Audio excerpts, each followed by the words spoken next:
Do you think the objective of the SLPP to sweep the upcoming general election has now become just a mere dream? Not at all. People looked up to the policies and the manifesto of President Gotabaya Rajapaksa not as a promise and a manifesto of a politician. People wanted a person who is not a politician to take over the country. Gotabaya Rajapaksa was not proposed and promoted initially by a party. It was the intellectuals, people who love this country, professionals who chose him. And it was thereafter the party accepted his candidature. It's very clear that the president still wants to see to it that this country is developed and his manifesto is brought about to be a reality.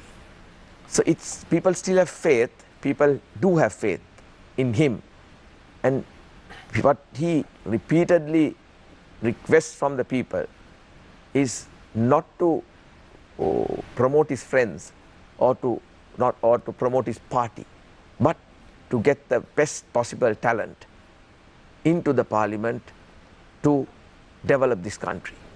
He is by a majority of people, as I understand. So, Chandima, you say that President Gotabaya Rajapaksa does not take into account favorism. Absolutely. And he acts very independently in his position.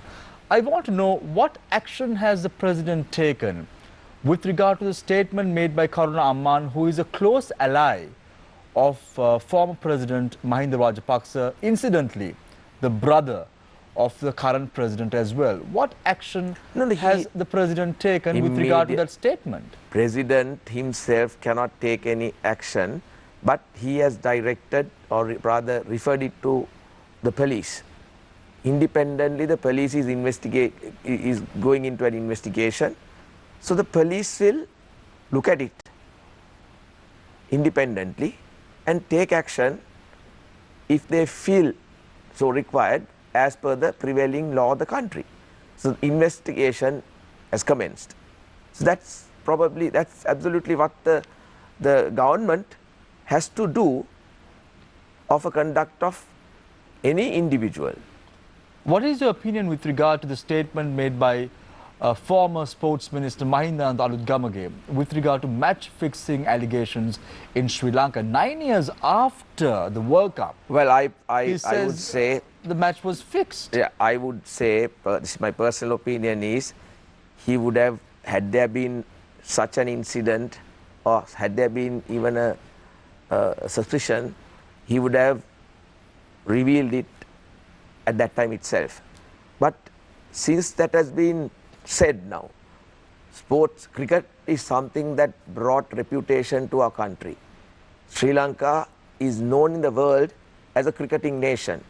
So had there been any such match-fixing incident, we must look into, investigate into that, and if there are any individuals or organizations behind it, strictest possible action must be taken by, according to the prevailing laws of the country, because had it been done by anyone, it's not forgivable, since Sri Lanka is known in the world, has gained a reputation as a country that has been playing international first-class cricket. Well, Chandima, ahead of an election, many might say that bad publicity is also good publicity, because the more you are on television, the more the people know you.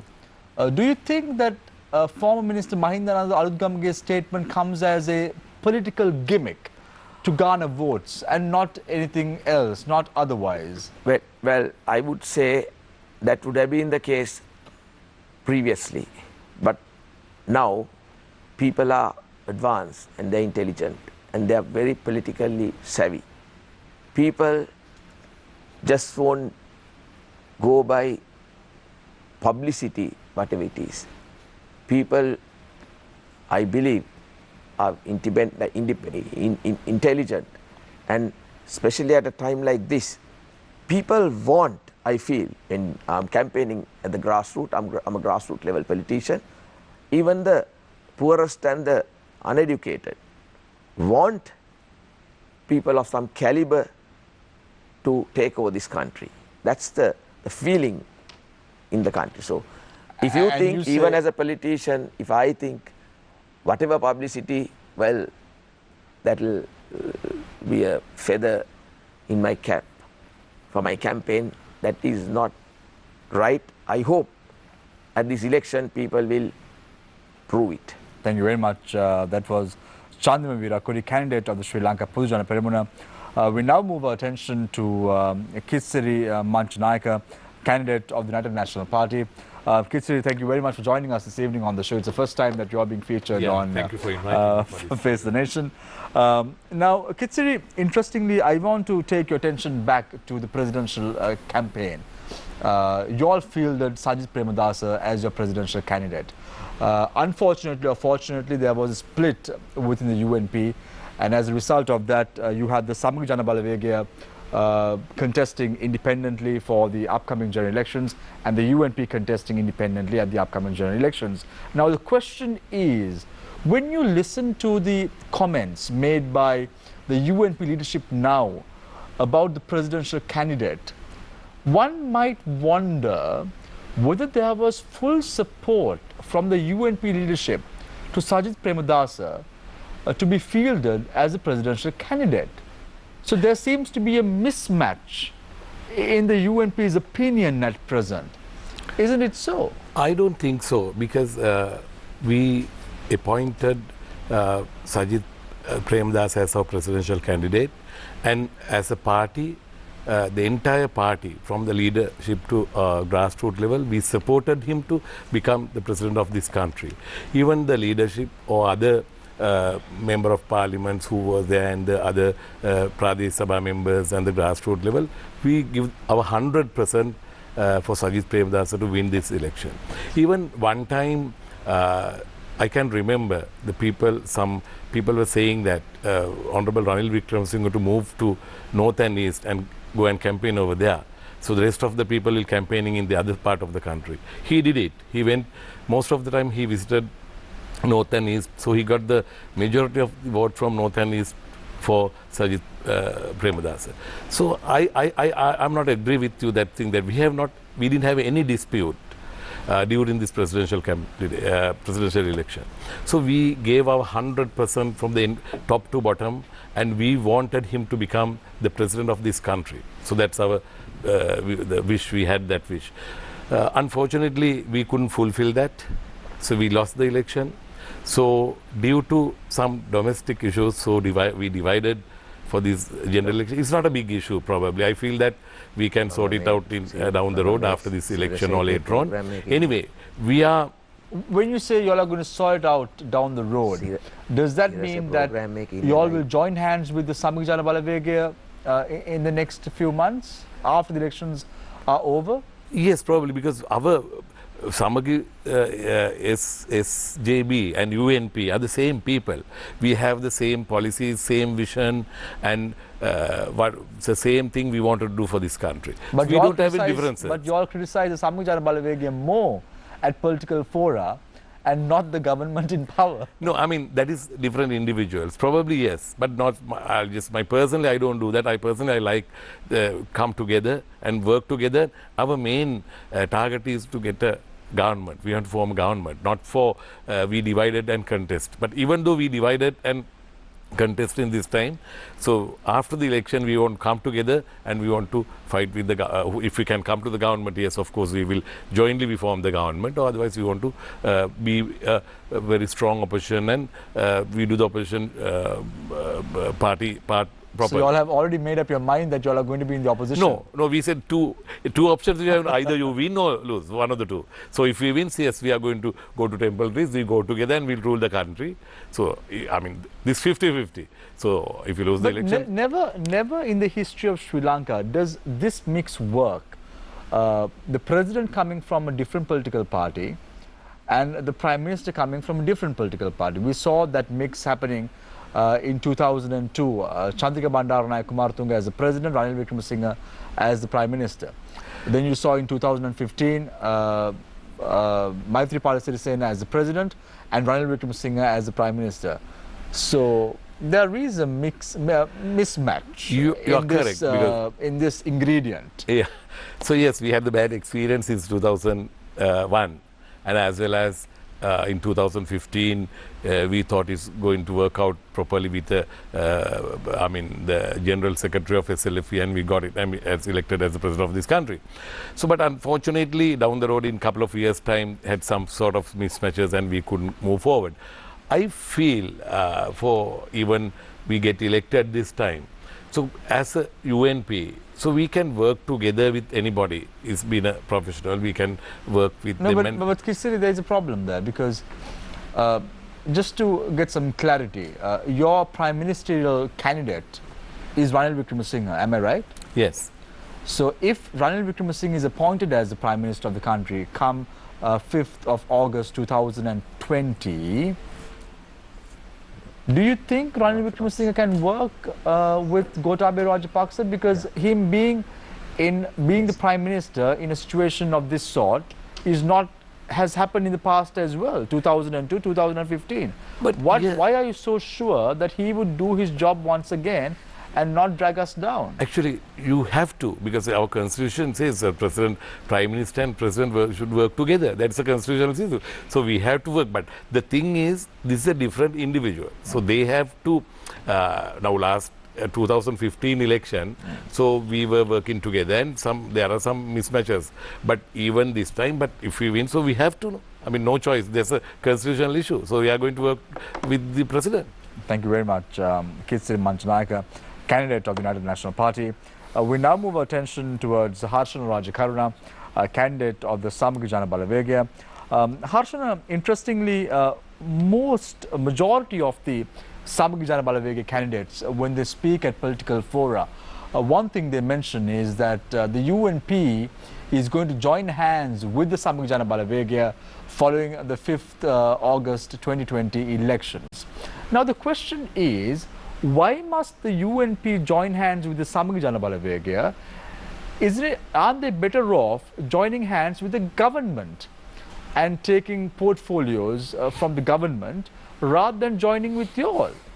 Why must they even join the Samaga Jana Balawegaya? Because when you look at the political fora at present, they've been criticizing the Samaga Jana Balawegaya more than the government.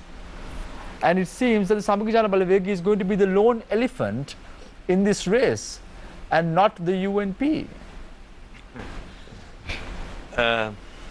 Thank you for inviting. Nice to have you back, Harshana. Thank you. I don't want to criticize too much or comment too much on the UMP, because I believe that there are bigger issues in the country that we need to talk about. However, since you asked me this specific question, since I asked you, yes. I would say that I hope that the ideal situation would have been to contest all in one camp. Unfortunately, it split. I believe that there is a very good possibility that we can work together even as two different parties, or I hope that we can join hands after these elections. Whether some of them will join Pohottuwa, I don't know. But I believe that there is a very good chance that we can work together. So, Harshana, given the fact that looking at the allegations that are leveled against most members of the Samaga Jana Balawegaya, this applies to the Sri Lanka Podujana Peramuna as well as the UNP. But I'll pose this question to you because one of the members, Ranjan Ramanayaka, has been embroiled with controversy during the recent past with regard to telephone conversations that he has been having with actresses, with the judges, and so on and so forth. So he's embroiled with controversy at present. Why did you all go ahead and give a ticket to an individual of that sort? Now, this applies to UNP as well, but I'll get back to that in a minute. But I want to pose this question to you at the start. Yeah, I think this situation is there in most of the political parties, and I wish that, you know, it's so black and white. Unfortunately, it's not. I wish it was the ideal thing that would happen, but it never happens. Since Ranjan Ramanayake is contesting from my district, from my camp, I don't want to individually talk about him. But I believe that there should be some sort of a strict purification done when you're giving the nominations. But by any chance, if there are people who are being doubtful regarding these sort of allegations, then there is again a chance for the public on the polling day whether to give your vote or not. So hopefully the public will make the right decision at that moment. Unfortunately, when you're looking at the previous elections, people have not been that smart. I really hope this time that they will make the correct decision. Just because you are a famous person in another field is probably not the best person to be in parliament. But it's up to the public. So Harshana, you put the ball into the court of the people, saying, if you do not want that person to be elected, do not vote for that person. And that's what you're saying, right? No, I clearly said that there are, when you're purifying okay, when you say you want a good group of guys in parliament, there are two ways. One is that the political parties should give nominations to the right kind of candidates. By any chance, if they give to a person who seems to be having a lot of allegations and so on, then there is another opportunity for the public not to vote for him. But isn't that the responsibility of the parties in question? In an ideal world, yet it is. In an ideal world. But unfortunately, this is not an ideal world. And there are a lot of candidates from all the political parties that they give the nominations to the wrong people. Unfortunately, I'm 100% with you, but it doesn't. In practically, it doesn't happen. Thank you very much, Harshana Rajakaruna. But I believe that it has got better this time.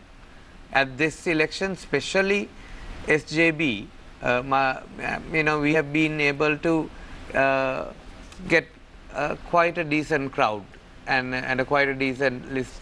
A decent crowd, but not a 100% clean list of candidates. No, it's difficult to get 100%. You know, it's difficult. Thank you very much. Thanks a lot, Harshana. I'll get back to you momentarily after I pose a question to Dr. Nihal Abeysinghe, candidate of the National People's Power. Dr. Nihal, thank you very much for joining us this evening on the show. It's your first time on the show as well. No, this is the second time on the show. Yeah, second time. Second time on the show. That's right. So, Dr. Nihal, talking about the JVP now, before moving on to the NPP's policies, let's talk about the JVP, which is a big major part of the NPP at present. So in the 2015 elections, when the JVP was only able to garner 4 seats at the last parliamentary elections, many thought that the JVP would honor parliamentary traditions and not entertain candidates who lost the elections. However, the JVP resorted to a different strategy altogether, and they too abided by the policies that was adopted by the UPFA as well as the UNP at that time, and they did entertain candidates who lost the last parliamentary elections. Now, given the current parliamentary context, where the NPP is also a part of the JVP now, what happens if the JVP again tries to push their losing candidates to the NPP's national list. Won't that be a slap on the face of the National People's Power? Thank you for inviting me to join this discussion. Thank you for your question. Actually, what happened in 2015 was that when they had very few seats, so I mean they decided that to take some of their key people to the parliament instead of leaving it to the people who were in the national list. So I mean we all know that. But this time, I mean, it's NPP, National People's Power. So National People's Power is, there are political parties, there are civil organizations, is an alliance, and now we have a leadership council, and we have an agreement now. Once a person or once a candidate gets the preferential votes at the elections, now we have an agreement that whoever gets it, they will be selected to represent the NPP. So that's, I mean, already we have made that decision at the leadership council level. So I think it will not happen this time, and probably even in the last time in 2015 election, it happened because that probably that people wanted, I mean the JVP wanted that their key people to be in the parliament to, I mean, do the expected job that they really were planning to. So that probably, I mean, it would have been a mistake. It is really, one can say that it was a mistake. But this time we have been assured that this NPP will not have that type of challenge when if we win during this election. So what is the policy of the NPP at present? Because you hear a lot about the Samuk Janabalawega's policies, SLPP's policies, the UNP's policies in many political fora. However, you don't hear the National People's Power's forward march policies, because the policies the NPP is presenting right now to the table is that of the opposition and not of a ruling party. Why is that? I mean, let me clarify that. What do you mean by when you say that it's something that is, I mean, it's you mean that we are looking at it critically and then without. No, you all proposing? don't look at critically. The way that the NPP is looking at the Sri Lankan political platform at present and the elections as a whole is not that of a mentality of a ruling party. They always think that they will always be in the opposition, and the policies are aligned towards being in the opposition, saying if we are elected to power, if we are elected to parliament, we will make sure that we will be the watchdog in the parliament. So that means we already before going to the battle, they have accepted defeat. Fully understand. See, because we at this position, I mean, NPP is a new alliance. We have, I mean, it's not even lasted for 1 year. We framed this alliance 2 years back, and we were discussing as intellectuals from National Intellectual Organization. We framed the national policies the way that we had our discussions. And then the NIO was the leading group that brought all the left parties and the civil organization together to establish the NPP. So NPP is a new entity to this political, I mean, the contest.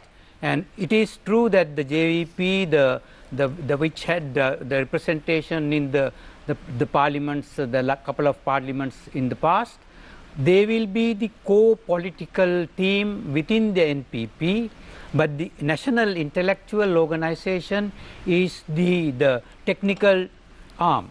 Right. And then there are other civil organizations and political groups within the NPP. So we go as a new alliance, and we propose our policies to the public. And then we, at the moment, even in our campaign, we are discussing our policies with the public. And but realistically, we know that we may not be able to get the opportunity to govern the country. So therefore, we expect that this time we will have a strong representation of NPP in the parliament, and we are going to have a policy-based campaign, and we will work for, to develop some policies with the public and then raise their voice in the parliament. So that's Right. our target at this time. Maybe To do once all we this, have how many seats will the NPP secure at the upcoming elections? Okay, I would say that we are at least 15. That's how we are looking at, because we are trying to get, we have identified certain districts to make sure that we will have at least one candidate winning the districts, and we are trying in certain districts more than one. So probably end up with around 15. Thank you very much. That's what we're thinking. Thank you very much, Dr. Nihal Abeysinghe, candidate of the National People's Party. I open the floor for questioning from our young journalists. On to my immediate left is Deshan Gonawala, and on to my far left is John Fernando. But before I give you an opportunity, there's a question for Chandima Weerakkody by a viewer. So I'll pose a question, and then you all can take charge of the show afterwards. So Chandima, the question is, you spoke about favoritism, and that Gotabaya Rajapaksa has not favoured anyone. However, the question is, then what about the appointments to top military positions of military personnel, and also to government ranks, also appointments of individuals to entities like Sri Lanka Telecom? Isn't that favoritism? No, it's president's discretion to appoint his own army commander. He has to have someone who is capable, Army who's commander trustworthy. was appointed by us. So, no. You are referring to appoint- Defence Secretary. Even Defence Secretary. He is a competent person, and he has to be a trustworthy person of the president. It's understood, otherwise you can't govern a country. If the sitting and the appointments of secretaries is purely at the discretion of the president as per the provisions of the constitution. So let me make it a little bit more easier for you to understand the question. What about the appointment of Basil Rajapaksa for the presidential task force? Well, COVID was something that was unexpected, and it happened at a time that the parliament was dissolved. What was in the mind of the president was to deliver, to somehow at whatever cost, to protect the lives of the people. So for that, he took immediate action, and he brought into the picture those who can deliver, Yeah. and in whom he can place trust. Yeah, Harshana. It was, I believe, that operation was successful. Having the choice of appointing is a different story. What about nepotism? Now, people have not realized this. They knew about before 2015 government. Now, Mr. Gotabaya Rajapaksa is the president. Mahinda Rajapaksa, the brother, is the prime minister.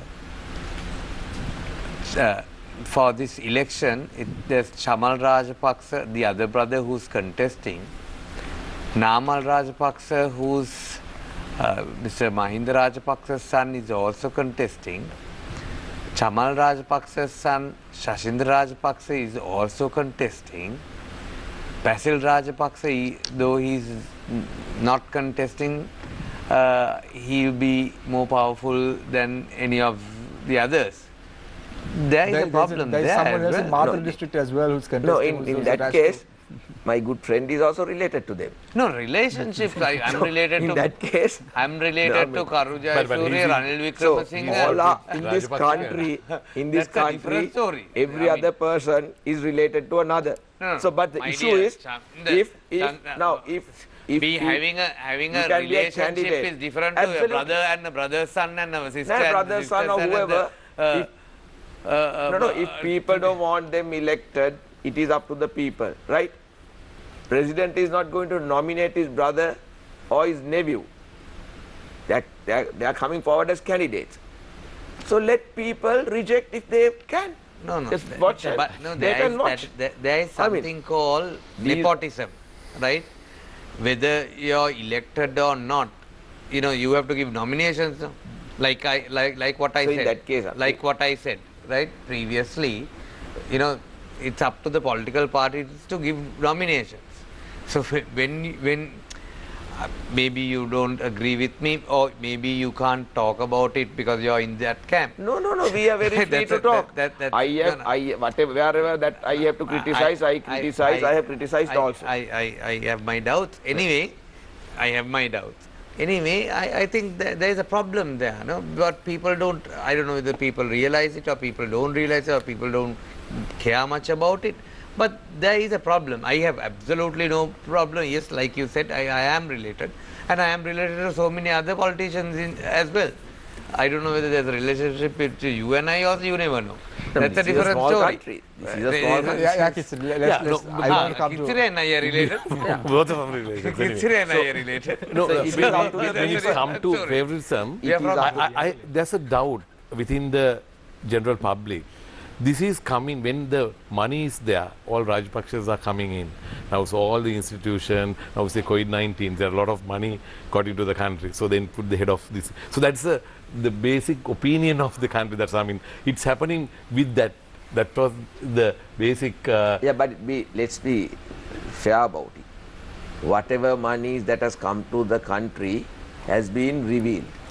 And as of now, if you have any doubt, you can request.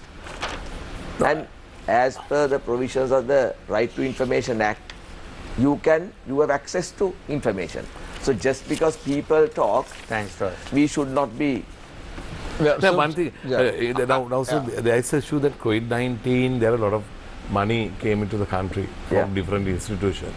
But it's not disclosed, that money still we have not given any, how we have spent, where did you get it, those details they have not public, I mean, you have given to the public. No, the government has revealed. We have if asked you many want, times for no, the- if you want, you can request. I mean, if you want the official way, you request as it is provided for in the Right to Information Act. No, because Chandima, just before I go to Dr. Nihal, you saw several high-ranking or top ministers in the previous government when you said about money is being revealed. They did not even know how the funding is coming to Sri Lanka. One of the ministers in a political talk show said, former ministers attached to the SLPP or UPFA at that time, said the money is being brought in ships to the island. And you try to figure out, okay, I mean, who these are knows political. what? Let's not talk about political jokes. I mean, technically, Yeah. you must look at it. I can't tell you offhand how many agreements were entered into. As I can recollect, by that time there was only one agreement that was entered into. But you know by practice, how long does it take to get money physically subsequent to entering into an agreement? How many agreements that the government enter into materialize at the end? So these are practicalities. How many have pledged? How many have indicated? I mean, there are so many leaders when they visit, when they pay courtesy calls, they say, okay, we will. But then there is a sequence of events that has to follow. There is a procedure that has to be adopted. That is, I mean, when you get the money, it will be revealed. Yeah. So, Dr. Nihal, Okay, I mean, I just wanted to, highlight the question that you raised was why Basil Rajapaksa.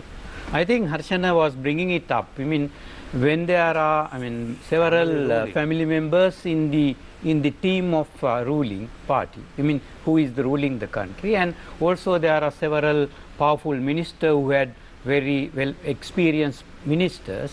So why they have chosen Basil Rajapaksa? That's the question that public is asking. So they could have easily selected from among the ministers that already serve in the And government. also, Well, the to tell you problem that's right. I is mean, that fairness to the it's a in fairness time to that the there's the an election. members in the cabinet. That is the problem. You Yeah, know, in there's a fairness to the time- members in no, the cabinet, let me answer. No, Because that- okay, there's no question. I'll give an opportunity to Chandima to respond, but No. let's hear what Harshana also has to say. You can respond And then- yeah. with this as well. Yeah. No. now this is a time that there's an election. So when there's an election, Mr. Basil Rajapaksa is a key figure in that political party. As far as I know, he's the secretary to that alliance and the national organizer for that political party. But a person like that being appointed when there is an election going on is the problem. I mean, if it wasn't, if it was a time before or after the election has been called, then we have no issues. But you know, the whole mechanism gets politicized, and that is probably the reason that the local council members were also appointed to give some sort of relief. The relief was taken off when the light bill came. That's a different story. But you know. But I have to agree with Harshana about the light bill. I don't. I got my light bill just a couple of days ago, and that took me by shock as well. But the light bill story also, you have to understand. It's like this.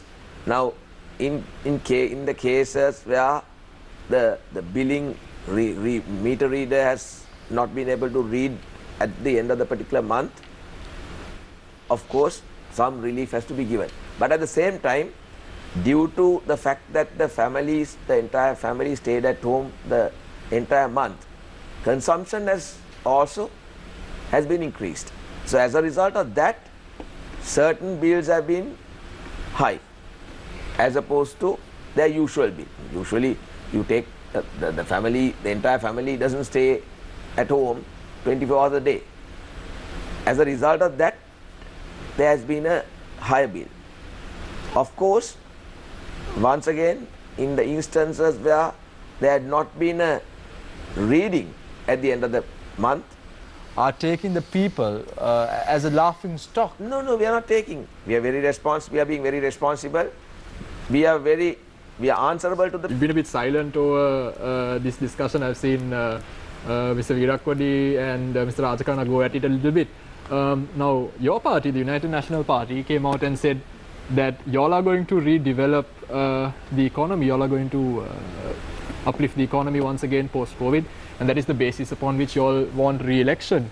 Now, light bill issues aside, things like that aside, what's the plan? Do y'all have a plan, or is it a tagline y'all are using? Of course, UNP always we have a plan to develop this country. What happened over the last 5 years? No, last five years also, actually we have developed the country. You know, when we get into the power, let me tell you, when you get into the power in 2015, you know what was the economy was very bad economy we got in, right? So in 2017 we managed to get a bit of a surplus. That means our incomes are more than we spent. So at least we got something to some stand. Right. So, but we couldn't go into our full economic scale. We couldn't go up because due to dispute between the president and the prime minister, it was very bad situation we occurred. So therefore, we couldn't do as to our expectations. And again, so normally when we take the governments all the time, even 2001.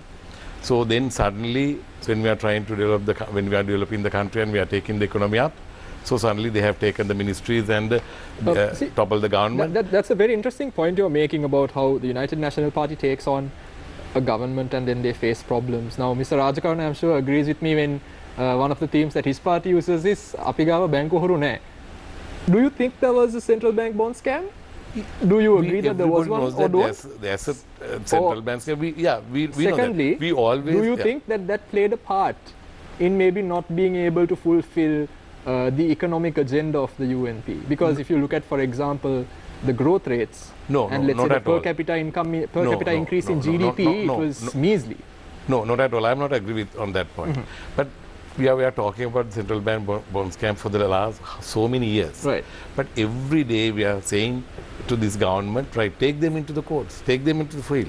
So even the Excellency President Gotabaya Rajapaksa's campaign is one of the top priorities to get them on to the courts within 2 weeks. But it has gone now 8 months.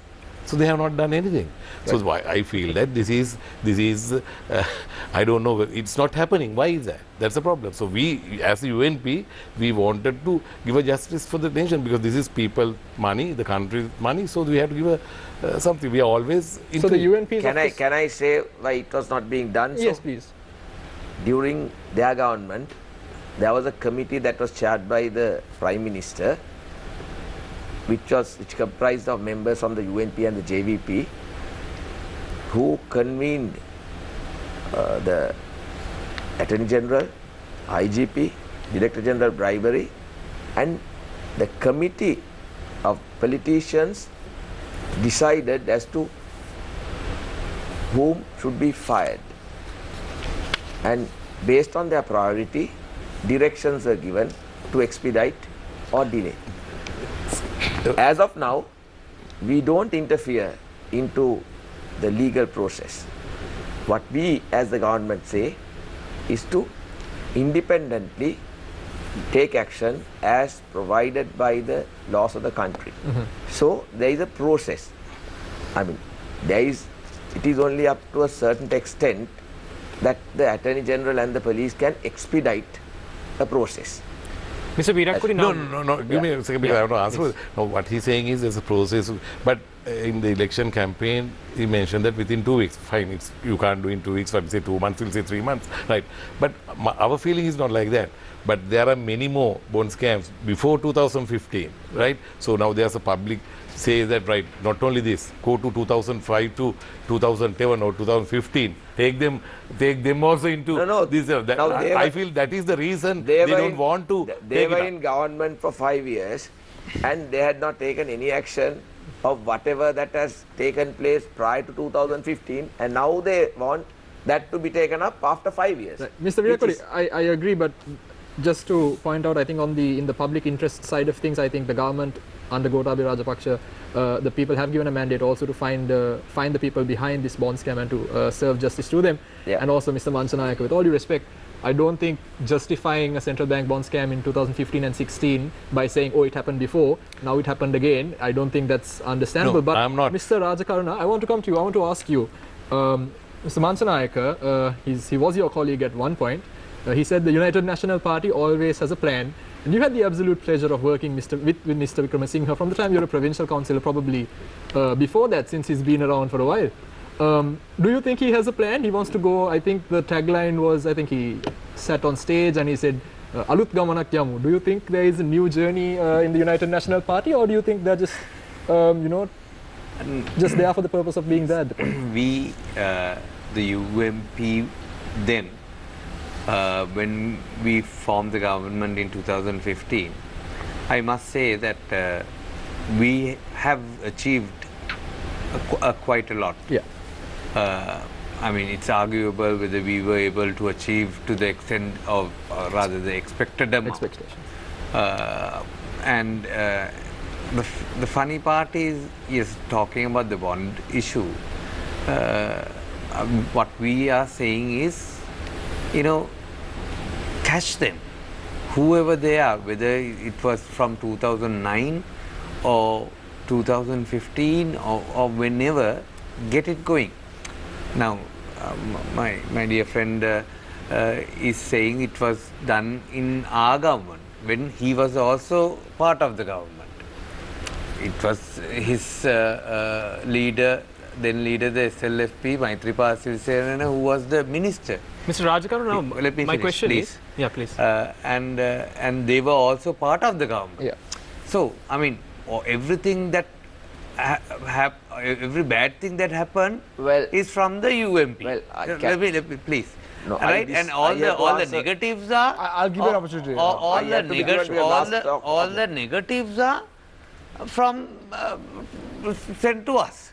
So I don't think that's fair. So president was from the SLFP, finance minister was from the UMP, deputy minister was from the SLFP. So there's a part that they also have to take the responsibility. So Chandra, yes, you can Well, respond.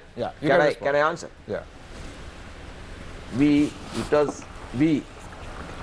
Within 100 days, immediately when this fraud was done, within two months of them coming into power. It was we who went as a group and protested outside Central Bank and demanded an inquiry. It was we who went to the Bribery Commission and complained. It was we who insisted that a commission of investigation has to be appointed.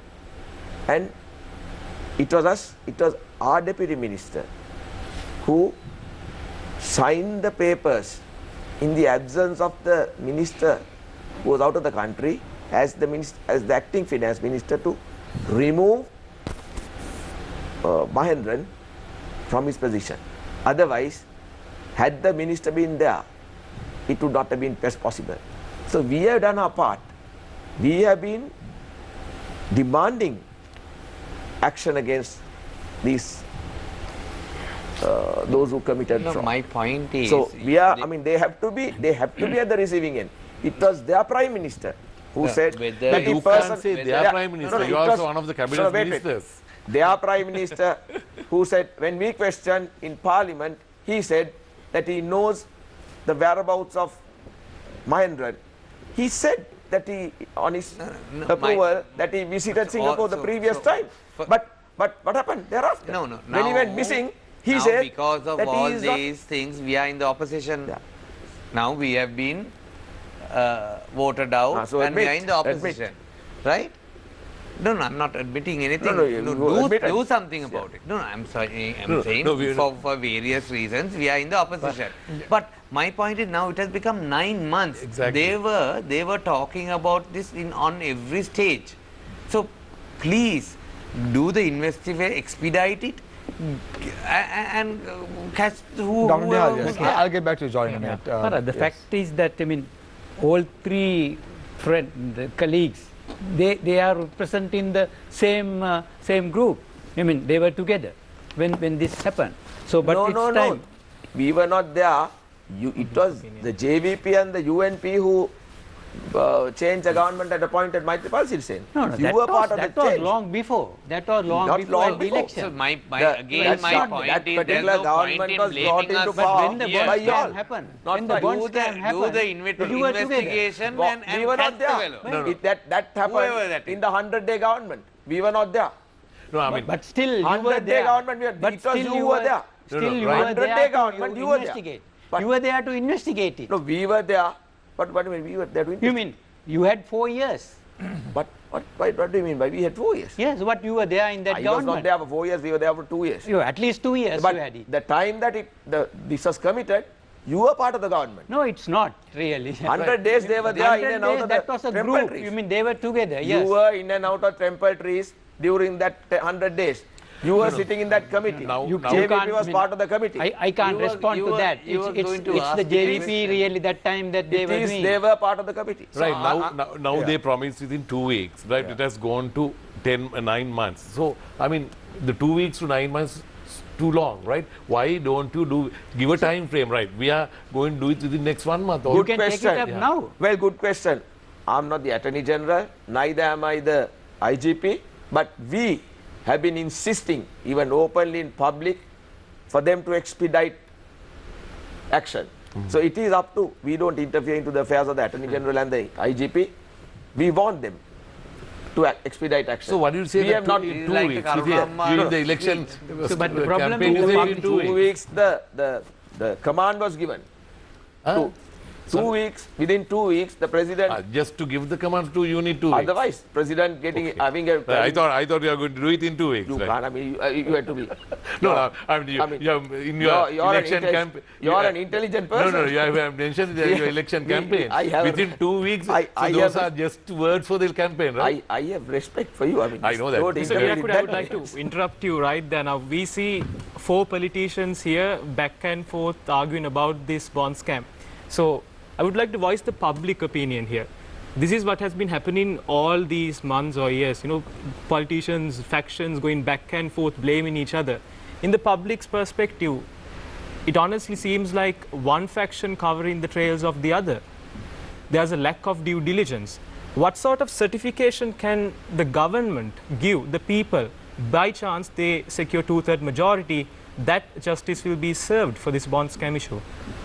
I can very responsibly say we have not interfered into the judicial process, neither have we interfered into the Attorney General's affairs and the police. So it is up to now, all three departments remain independent. So we want, as politicians, we want as government, we want as SLPP for the IGP and the Attorney General to expedite action. Thank you, Mr. Weerakkody. I think it's the really there the is no other way. responsibility of the government to make sure that it No, happens. responsibility, we cannot discharge our responsibility the way you together with the UNP try to discharge. But it's not We interfering. will not sit in a, It's we the will not sit responsibility in of- a I mean, kangaroo committee. Yes. We will If- not sit in a kangaroo if committee two-thirds to were interfere given into to them, judicial affairs. You know what will happen? If 2/3 were given to them, the first thing that they will do is get rid of the 19th Amendment, where all the independent commissions are taken off. All the powers will be again with one family, right? And they will have the provincial election as soon as possible, and they will transfer all the OICs the way they want, right? they will Mr. Rajakaruna, I think get rid of the.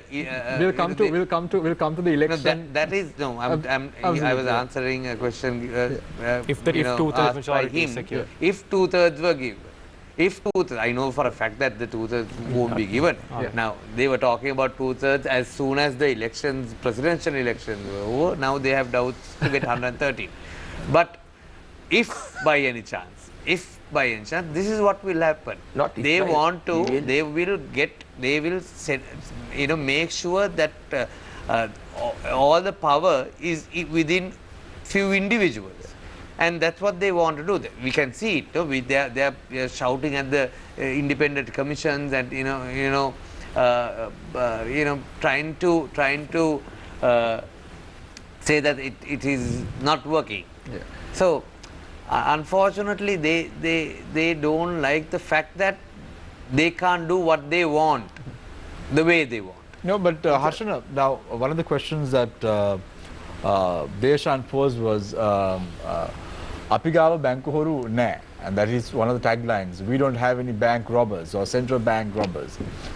How sure are you that there are no one in the Samgujana Balavegya? No, that is my point. My point Footnote is book whether we have, or whether they have, or whether JVP or the UMP, we have to have the investigation as soon as possible.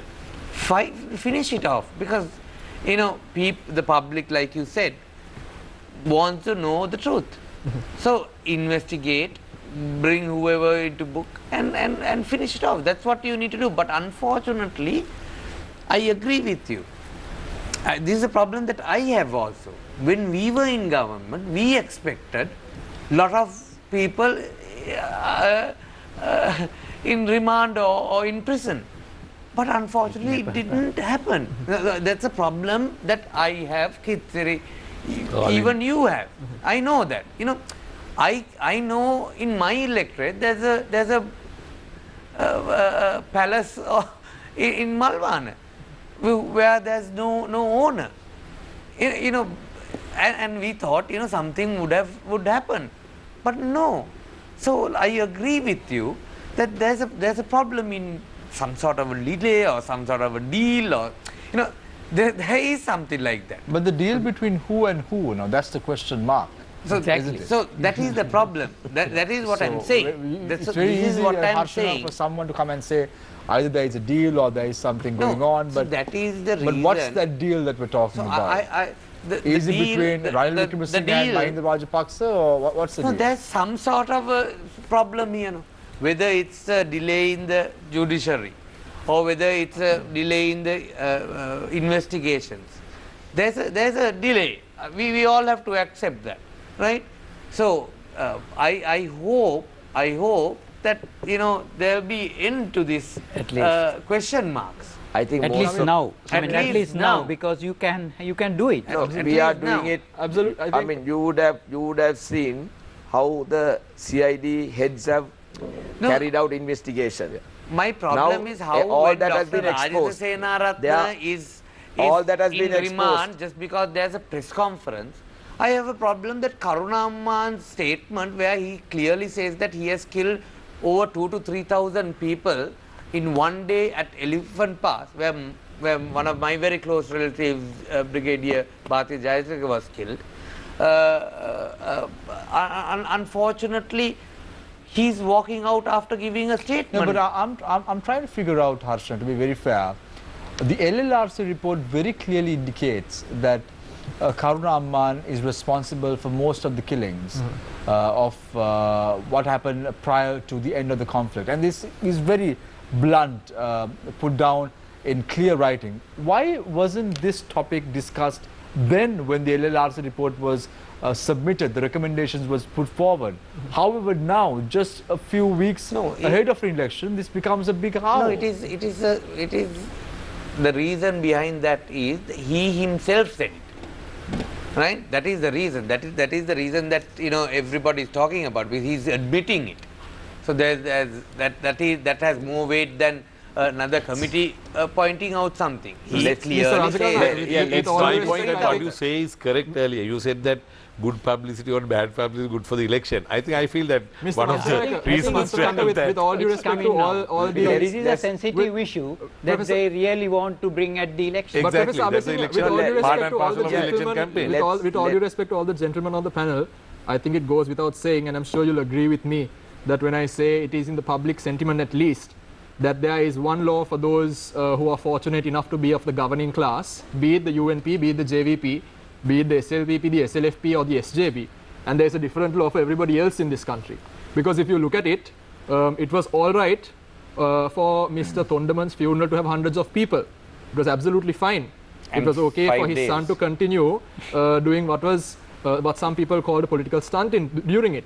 It was okay for hundreds of people to gather at the United National Party headquarters and have a rant at the party leader.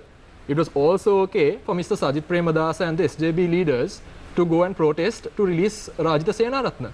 There were no arrests made at any of these forums. But if you are somebody, when the curfew was lifted to go just to work, if you stepped onto the road, there were people who were arrested. So I think pointing fingers here with regard to that particular allegation, I think we can all accept there is a difference in the way the law is. No, I think Deshan, you have to pose a question, not an opinion. Yeah. So what is your question to? Yes, I think I want to take it slightly away, and before we talk about the elections, I want to speak about another tagline, Samir, if I may. That is to Professor Abeysinghe. I find this rather interesting, and I think I posed this to Mr. Galhena also from the NPP when he was here last time. I saw an interesting video of your party leader, Mr. Andra Kumara Disanayake. A few months ago, he said MCC Gugisuma kiyanne wathura veedurawකට වහ ටිකක් දානවා වගේ. Like you put a little bit of poison into a glass of water, that once you sign one bit, වහ ටික දැම්මම මුළු වතුරම වහ වෙනවා. Essentially that, there is the whole thing turns into poison at the end of it. And then a few weeks ago, at a TV show, he says that the NPP has now identified the areas which they see as problematic, and this is particularly with regard to land reform, and says that apart from that, they don't see anything very wrong. Now, when the United National Party, Mr. Rajakaruna's government was in office, and the SLPP made this allegation, the JVP stood on the side of the people, saying this is a bad agreement.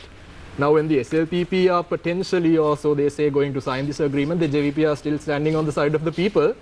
But the JVP themselves and the NPP in this particular situation, your party leader, is changing his opinion. Does this go on to once again show that the NPP is just trying to take a bite out of the cherry regardless of who is in government, or do they actually care? No, I think, I cannot comment on what he said in two instances, because maybe I have not probably, looked at. But when I say that, when I look at the MCC agreement, I think we can't discuss MCC agreement in isolation. Right. This comes with AXA and SOFA. Right.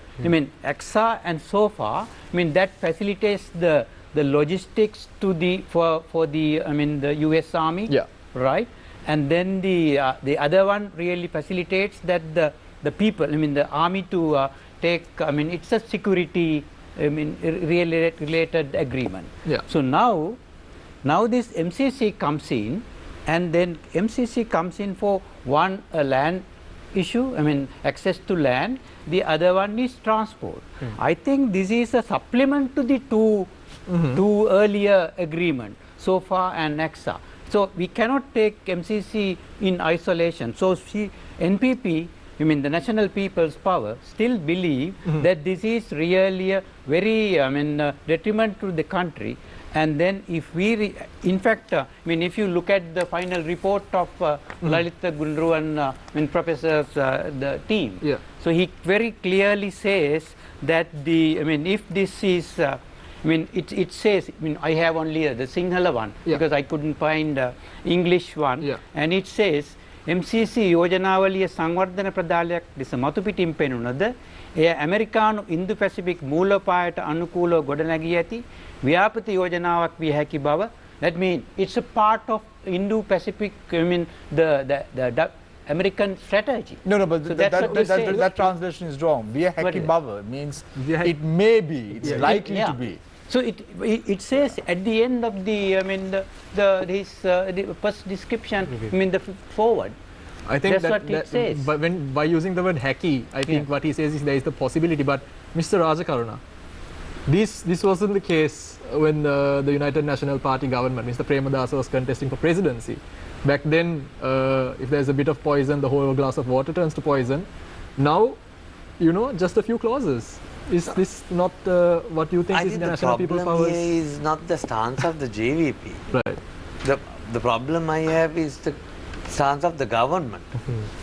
Right? Now, during the election, they were saying that they were going to get rid of the MCC agreement as soon as they get into power. So, no, the stance has changed now. So after they got into power, I mean, come on, the things that they were saying, right? They drew a map and said that you have to go if you have to go to Sigiri, you have to get visa. These are the things that they said clearly, right? I'm not exaggerating. And now after that they said, 80% of the MCC is good. Mr. Gamman Pillai, I think. Yes, and 20% there is a problem. Then they put this committee, and now they have given the report to the President and the Prime Minister. But still, they have not, the government stance is not revealed.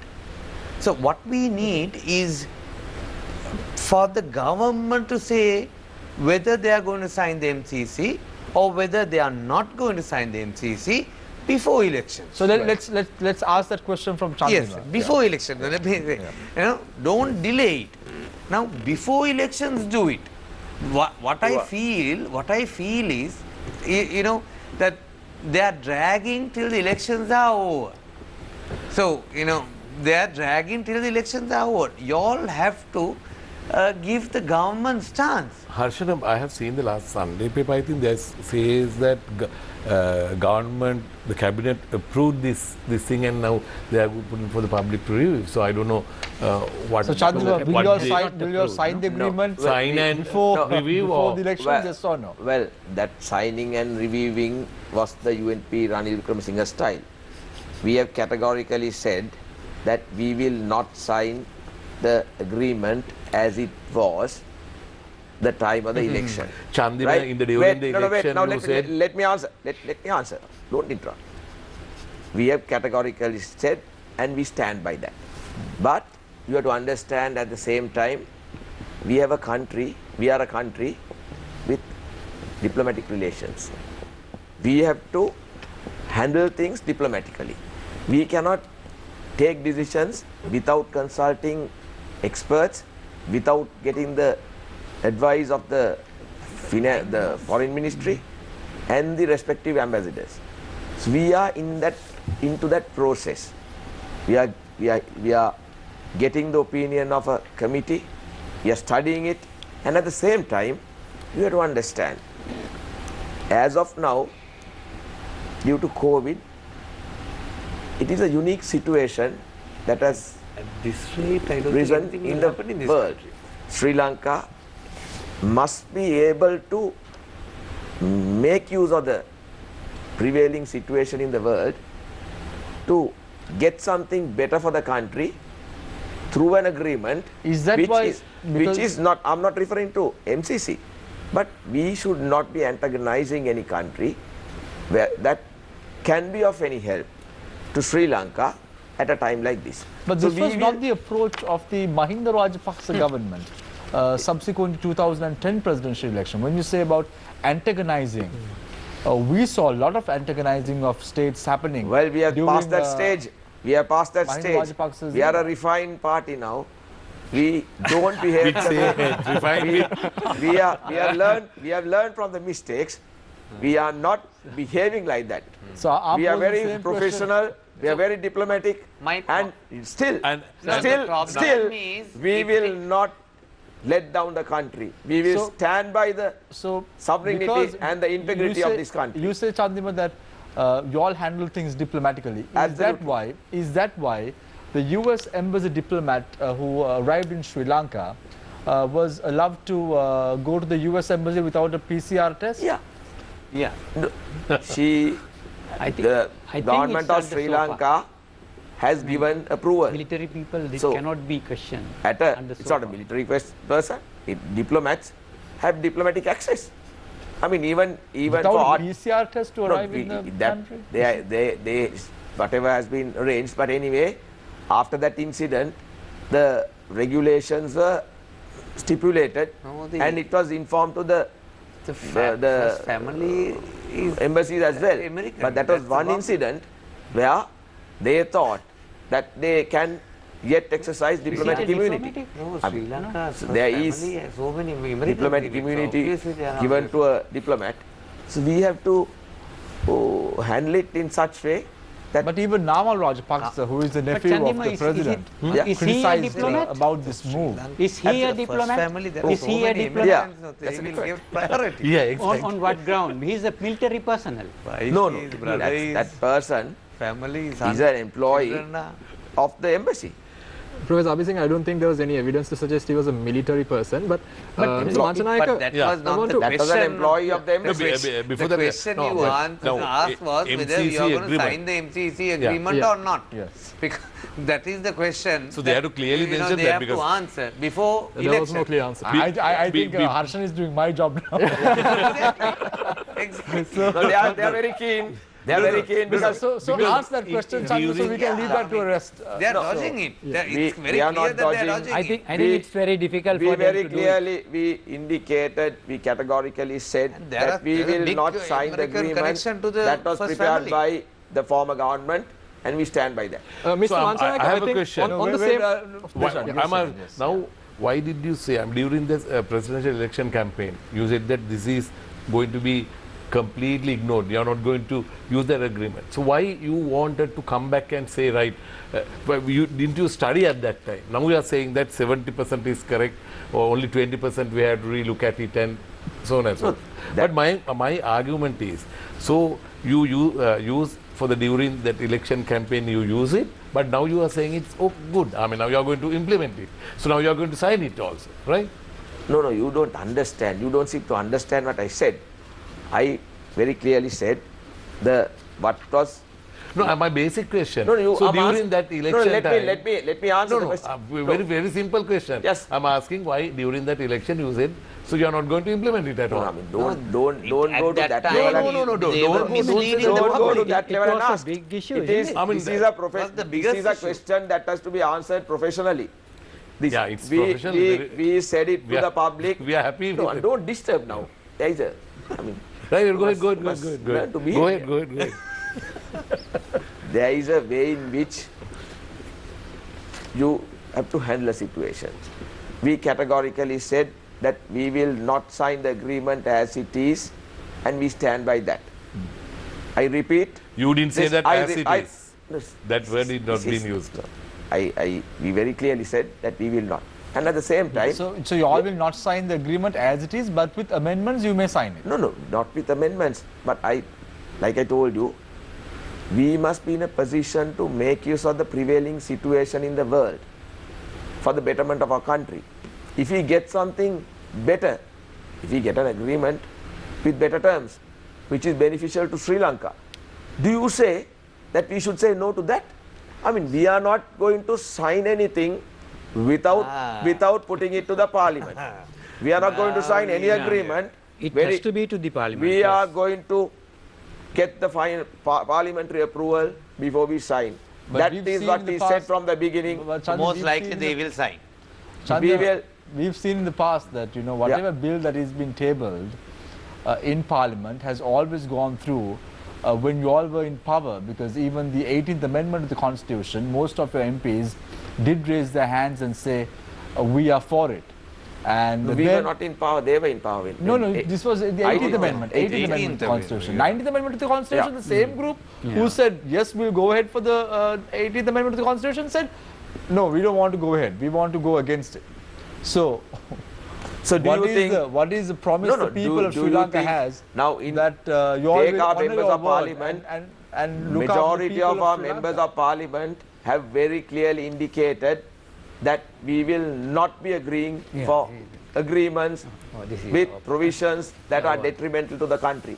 We will stand by that, and if there is anything that is detrimental to the country, we will not agree. Shamir, just before wrap it up for this for the first session, I want to pose one question to Mr. Manchanayake, since you are a big fan of professional answers, Mr. Manchanayake. I think two questions real quick that a lot of people want to hear the answer to. Number one, obviously in the context that your party leader, whose candidacy also you're supporting for the position of Prime Minister, when he was Prime Minister is when this MCC agreement came to the fore. At the time, a lot of talk is there of an MCC office being in Temple Trees. Was there such an office, yes or no?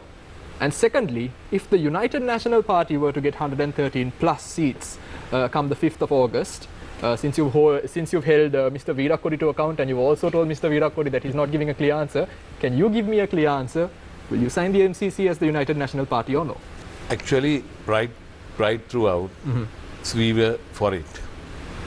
You were for it. For it. Okay. So that's why we were there. And this continues to be the stand. Anyway, we have tabled in the parliament many times. So we have discussed in the parliament couple of times, as far as I know, Honorable Harshana have done it, right? So probably in the parliament, if there were any objections, so for some this thing, so we have taken off some part of it and implemented, Right. right? So even now, say the current government is going to implement it. So they are going to take it off. Couple of wait. My turn. No, Chandra, we My didn't get turn, back right? to So it. they are going to implement But the it. cat came out of his mouth. Wait. They are going to implement Came it. out before from you. They are going to implement. They are going to sign it. Mr. So they Anjanaka- said that they are going to take off some few statements and they are going to sign it. You have to answer my other question. Was there an MCC office Can I at the Prime Minister's no, office? you- Can I he's intervene a asking. bit? No, we'll Now, come back to you after he answers the people yes or no say- question. After he He's answers the yes or no asking question. question. People Just a say yes or- that there is an underhand deal between the UNP and us. Yeah, The way he's answering, yeah. he's proving himself. We don't Mr. have Manchanayake? any. No, wait, I have to answer that No, question. okay, you can answer So my- they No, are no, trying to Deshan, trap you us saying the deal. So we don't have any deal with the government or anybody. We have the deal with the people. Right. So we are always honor the people's He has mandate. to- You have to answer my second question because as well. They have a practice of dealing with SLFP and they come Right. to UNP, they come and push our government and take the portfolios and Right. so they have that habit, but we don't have that. My second question, you didn't answer it. Was there an MCC office at Temple Trees, the official office complex of the Prime Minister? Actually, I don't know that because I was not a parliamentarian at that time. That I Right. think probably Harshan knows. Mr. Rajakaruna, do you want to Harshan answer can that? No, answer. as far as I know, Yeah, there was no office there. right. I mean, there's some sort of address given now Dehiwala, yeah. somewhere in Dehiwala. So I don't think there should be an office at Temple Trees. Yeah, It does, and what's the point in having it at Temple Trees? So it's a different. It's not part of government. It's So you have another question. Wow. No, those are the two. Shamir, I think. Yeah, so getting back to Chandima Weerakkody. Chandima, interestingly, let's shift our attention now to some comments made by individuals at political fora. The statement that was made by President Govt Rajapaksa reprimanding the central bank officials about their conduct and not supporting the president's vision for the country during COVID-19. You know very well the minister in charge should be held responsible for the actions of the treasury and as well as the central bank, because the minister who has the power over these institutions has a bigger say. So the minister in charge is the president's brother, who is Prime Minister Mahinda Rajapaksa. So he shouldn't have made such a huge outcry with the central bank officials, probably knocked on the brother's door and said, guess what, let's work together and solve the problem. Is there any cracks in the family now? No, not at all. But you don't seem to understand the fact that the central bank is an independent organization. Probably because it was not allowed to run as an independent body during the past few years, people think that it's a property of the, it's part of the running political party. That is how it was run during the UNP time. That's where the funding was discussed. That's It comes under the finance ministry. So it comes under the finance ministry. It is an operation that runs independently. No, So, but it's under the finance ministry. It is placed under the finance ministry, Yes. but the minister of finance is not in a position to give directions except in So certain. then why he became circumstances. Minister of if it's under Finance the give finance directions, of ministry, course if it is they do. ministry is, No, ministry is no. What is heading the point that. of I mean, I mean, No, the question point of is, making now that- answer the this question question. is- no, Answer Chandra. this question. No, Then Chandra, Attorney General's department. Unfortunately, Attorney- I'm not in a position to answer your questions today. if I was also contesting an election, I would probably No, be no, on that seat my and answer your explanation. question. Let me answer. All right, Now, okay. Attorney Explanation, General's. I'm willing to Yeah, take it, but not yeah, a question. Yes. Attorney General's department is again under the Ministry of Justice.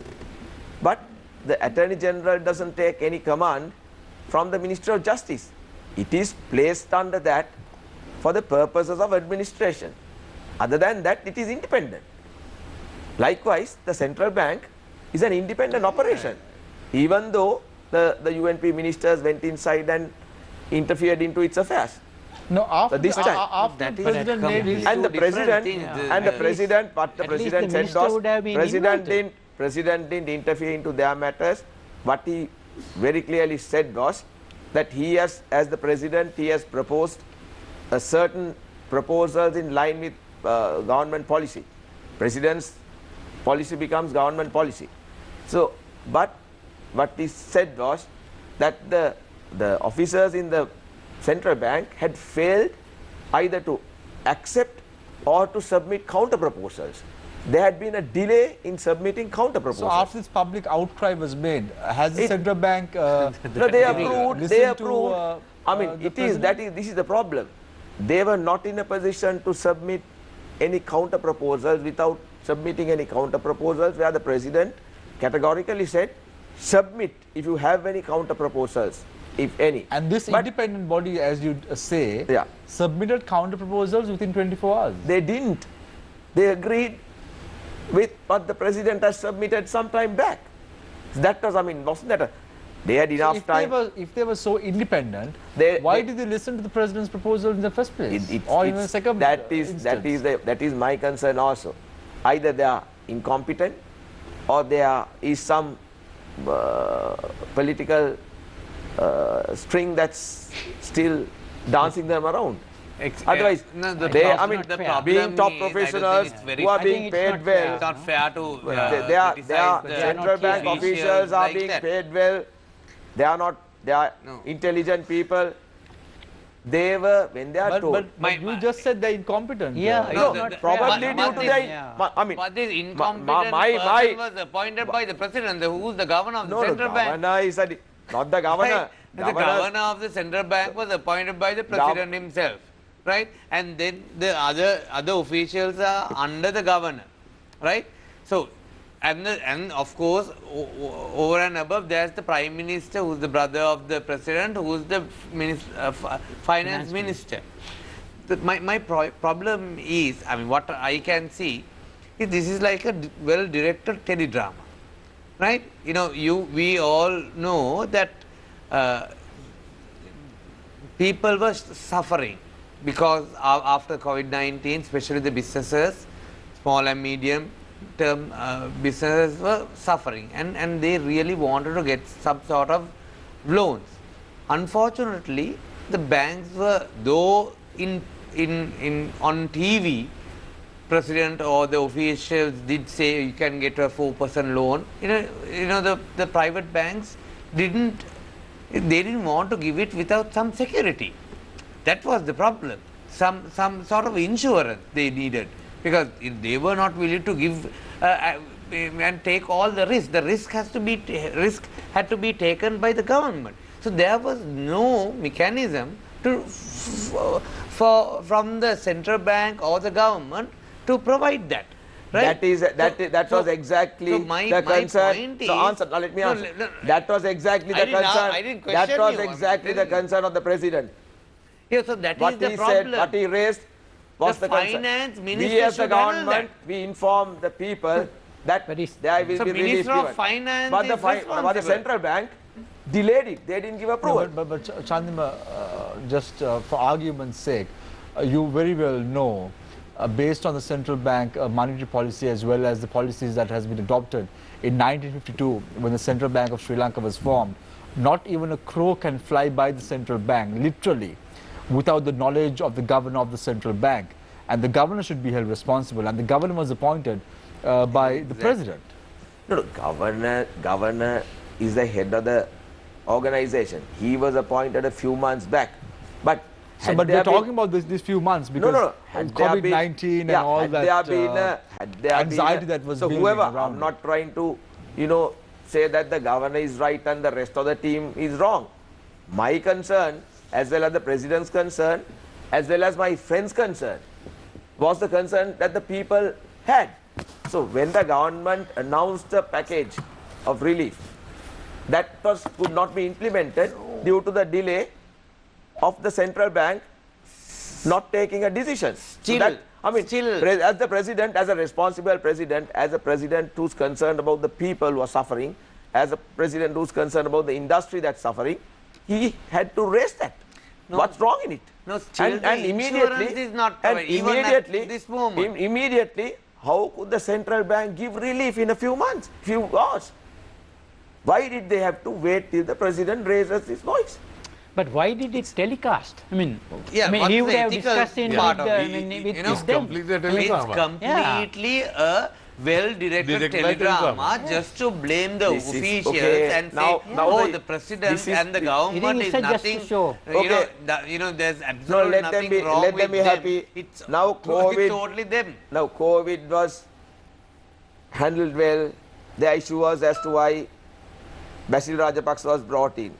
Now, they agree with the relief. They agree with the relief that was given. Now, the issue is no relief. That is the problem. President's meeting coming on TV. Okay, be happy.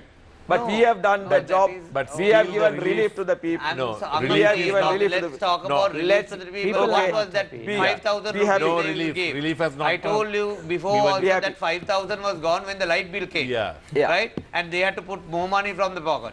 They, when still, even at this moment, what is the relief that they have given? Chandima, to be very fair, the light bill was a really a shocker. Light bill, the water bill, and the dal and the 17. Now, I can understand you not feeling it. But my friend who is a politician, for you and I, okay, the bill, let's say, is high. But for an ordinary person, their light bill is about 200 rupees, 300 rupees, 400 rupees. 5,000 rupees is more than enough for them. 200 rupees, 300 rupees. Mr. Weerakkody, 50 years ago. Mr. Rajakaruna, your leader has proposed, your leader has proposed 20,000 rupees to each family. And this is something he advocated for throughout the period where the country was under quarantine as well. And even recently he mentioned about how every Samurdhi family should be given a 20,000 rupee allowance because of the fact that the government has not given enough relief. Now, so the thing is, we've had people come on this show and criticize ideas, which is not necessarily a good thing, which needs to be discussed. But I want to put some numbers to you. So in 2018, 1,425,661 families were receiving Samurdhi. And the government that was, your government, takes great pride in the fact that that number increased in 2019. I think Mr. Dayagamage, who was the minister, also has spoken constantly about this. If you were to give 20,000 rupees to each family, you're talking about 28,500,000,000 rupees. And he promises this every month.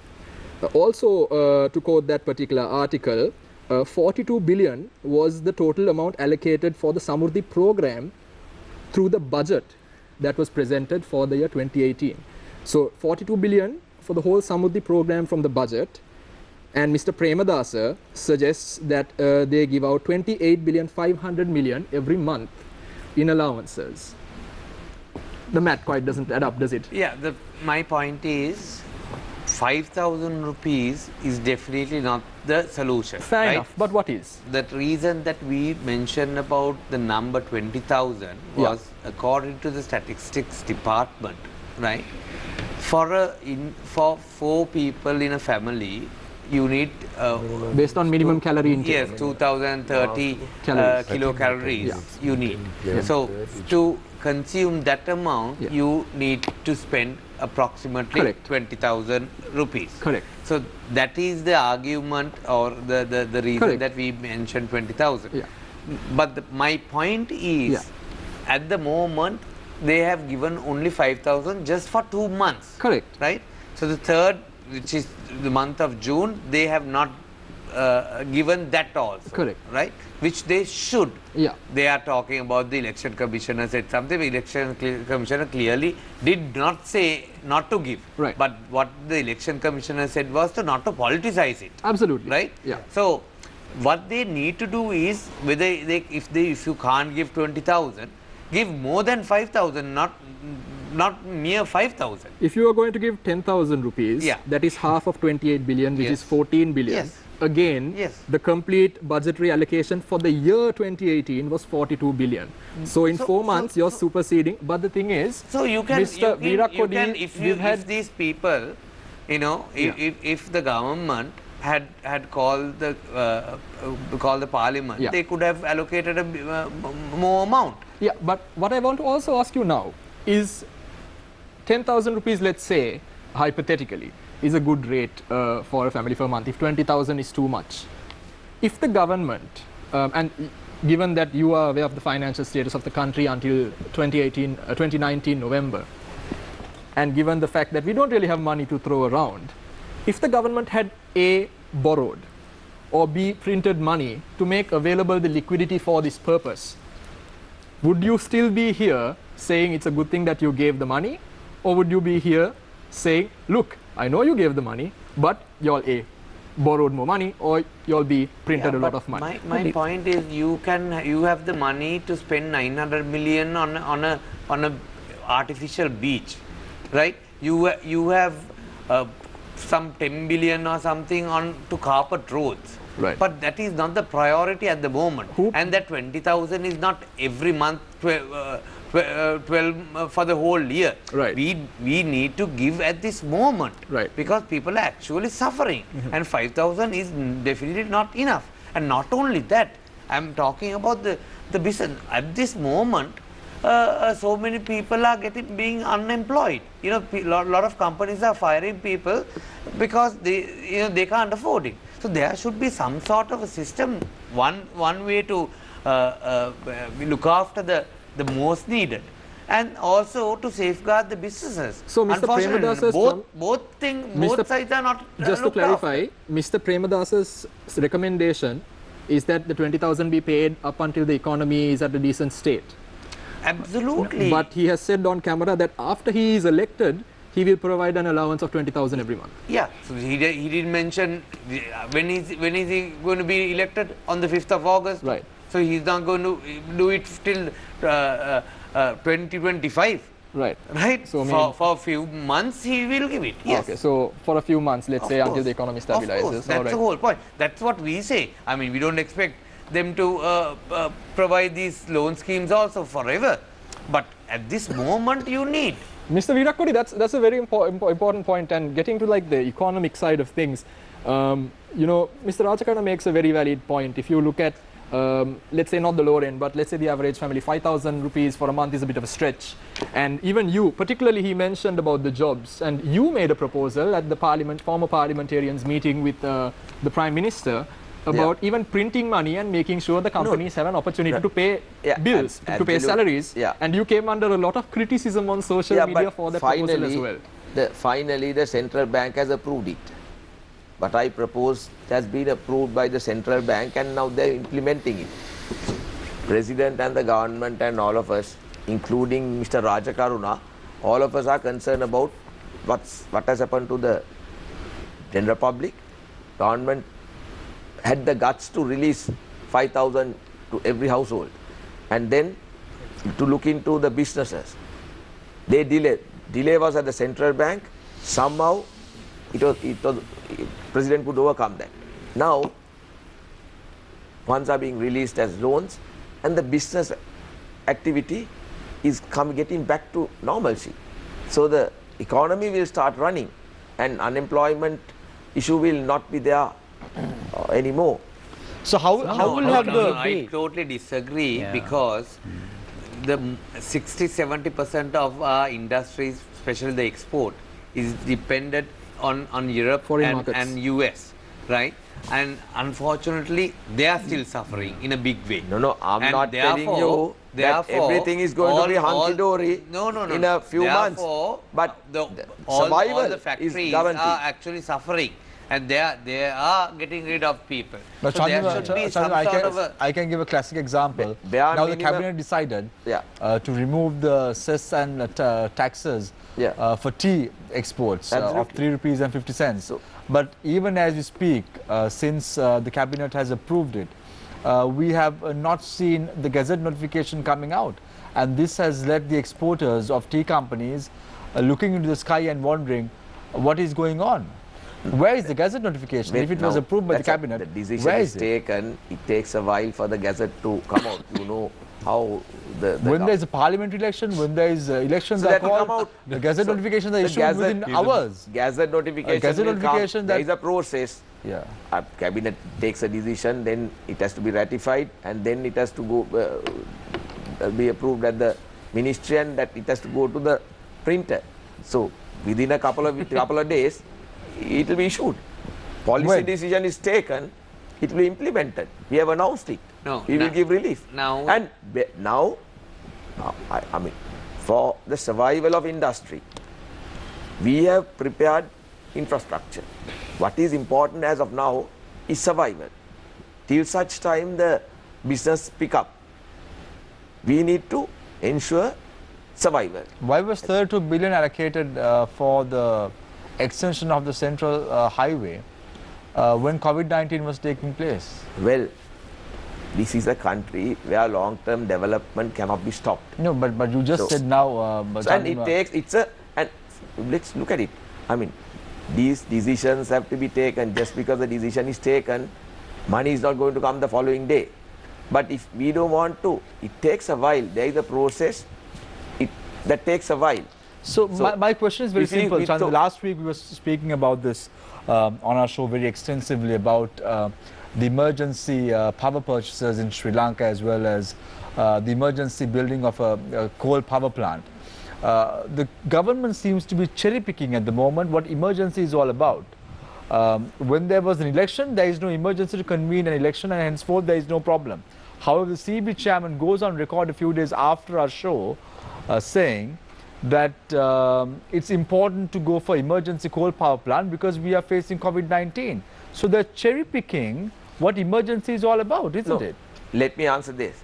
This power issue had been there for a long time, but the previous government was not in a position to give a solution to that. There was a proposal for LNG. There was a proposal for diesel power, and there was a proposal for coal. But anyway, the government was not able to increase capacity at least by 1 megawatt. So we have to face. And then the government decides to build an emergency coal power plant when the manifesto of President Govt Rajapaksa very clearly articulates that the renewables are the way to move forward. Absolutely. But at the same time, if we don't if we don't attend to it, then the mafia will come back again. There was a time where power purchase... What mafia? Power mafia. So you admit there's so a power it's- mafia in Sri Lanka? Absolutely. I mean, we don't have to hide that. When there is demand, they will when there is a short supply, these private parties will come and demand at a higher price. We had purchased even 3 or 4 times higher than the price that the power can be purchased. So why is this So why government can't we allowing have a that? Because solution? Mahinda Amarveera, as a cabinet minister, no, approved, government doesn't want the, that to be allowed. That is why power mafia government to is go going on. in for a plant. Now, I remember it during... So building a plant means building a coal power plant? Why not move on to renewable energy source? Well, why not? renewable, when I was Minister of Petroleum, I tried my level best, right? Still our LNG wells, there was an international tender for drilling of Sri Lankan LNG. There were 12 parties that came, submitted their bids, but all that was abandoned. These are the issues that the coming parliament will have to face. So we need people. So if you say you submitted proposals for LNG exploration to take place off the Manna Basin, I recollect Chandima, I interviewed you when you was the Minister of Petroleum, and we were speaking about how important LNG was to Sri Lanka at that time. And now you sitting here today, after a few years after that interview, you are now saying going for a coal power plant is the way to go about because we have to purchase that. And I'm trying to figure out where is Chandima Weerakkody standing in this whole equation. No. The issue as of now is, since that could not be done, now there is an imminent power crisis. The government had to attend to it. But this crisis, Chandima, this power plant is going to be built in the next 5 years. It's not going to happen overnight.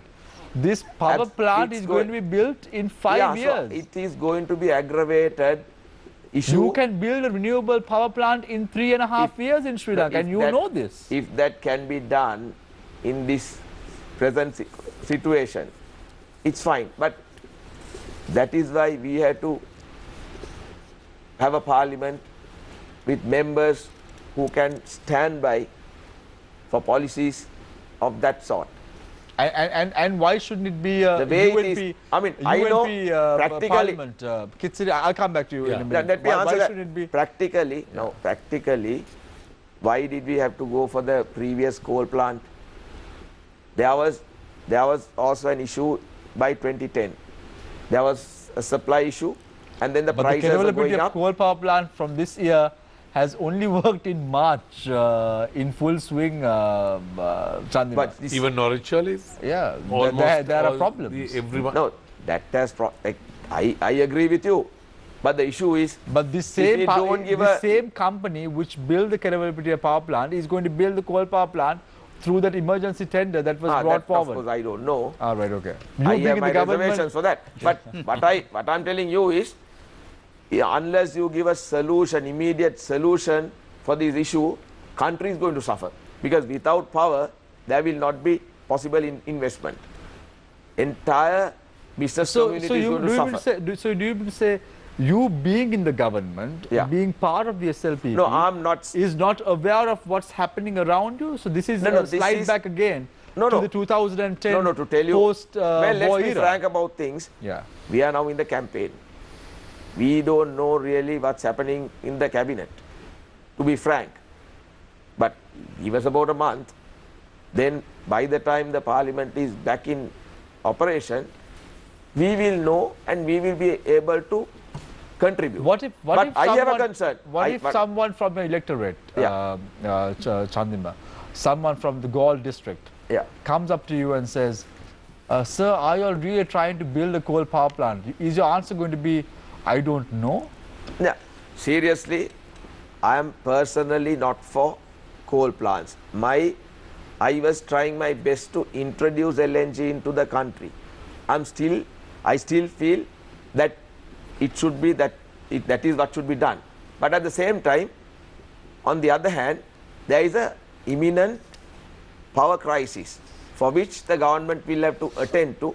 Otherwise, the entire industry, investment, business will collapse.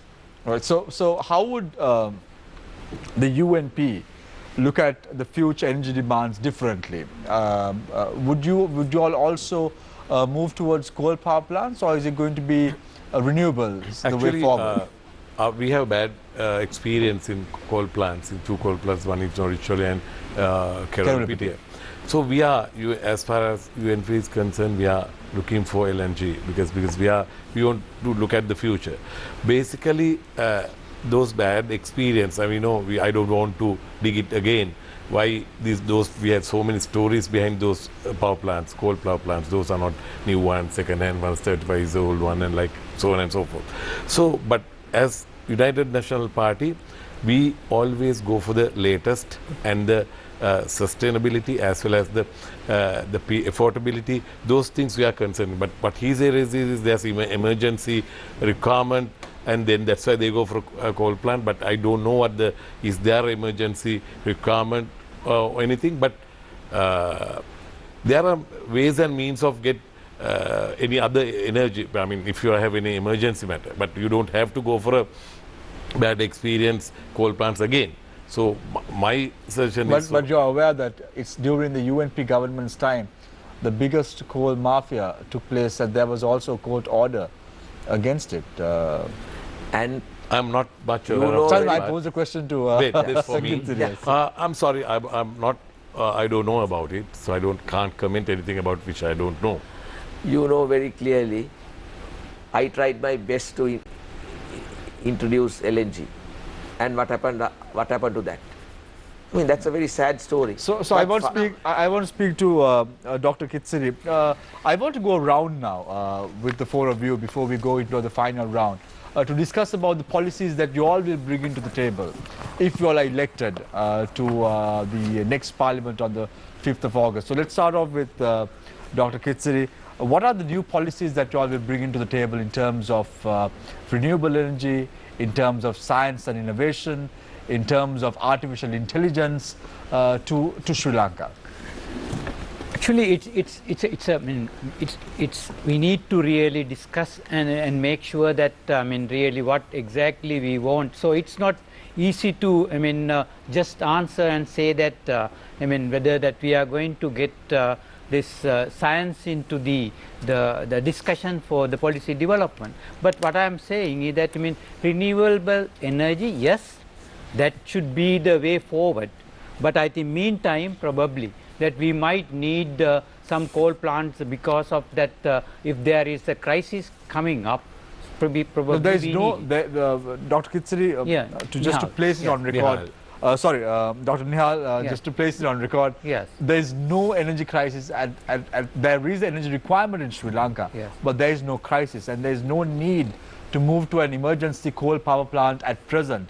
The need of the hour, based on the manifesto that was presented by Govt Rajapaksa, is renewables, and 30% of renewables is a way forward for a country like Sri Lanka, because we have ample wind, we have ample sunlight. We have ample biomass opportunities in the country, so that is the way forward. But I think it takes little time. I don't think that we cannot straight away go for the renewable energy as a country. So maybe we can replace what we have, but meantime, if you need in a crisis situation, or if you need the requirement coming up because of the power plants are not very effective when there is no rainfall, right? So probably that has to be a balance. No, there has to be a balance, but the way forward is not coal, because we saw that's true. Cardinal Malcolm Ranjit. But there should be a balance at the beginning. Mahinda Amarveera last year in December said that even to scrap the Keravalapitti and the Noricholli power plants, because most of the fraternities is Catholics and Christians living in those areas, and they are being largely affected. So I'm surprised that the NPP does not have a policy towards renewables in Sri Lanka. There should be renewable power policy, but we just can't jump into that, isn't it? So we have to maintain. No, You have to be I practical. think- Now look at it now. Yeah, but this Chandra, I'll come to you. port- I need to give an port opportunity to city- all yeah, speakers. I I'll came- come back. I I'll come to you. Yes. I came Harshana. today from Keravalapiti. I was on having few meetings in Vattal electorate. So without a doubt, people are suffering in that area because of this coal power plant. And no doubt the way forward has to be renewable green energy, right? But my point is, now we have seen projects like this coming before 2015 also. Now I can remember Mattala Airport, the convention hall, the Hambantota Stadium.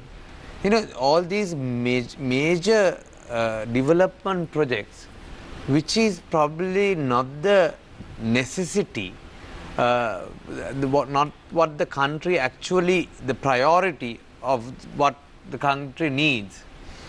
Therefore, I think this is something, this coal plant that is coming out just because it's a this emergency COVID-19, no. I think this is just another project like that for someone to make money. Simple as that. And there's no trace of the person who has submitted the cabinet paper either. Exactly, right? And the other factor is it takes about 3 to 4 years for a renewable energy power plant to manufacture To be set up. power. No, yeah, to manufacture power, it will take Yeah. a good 3 to 4 years. Yeah.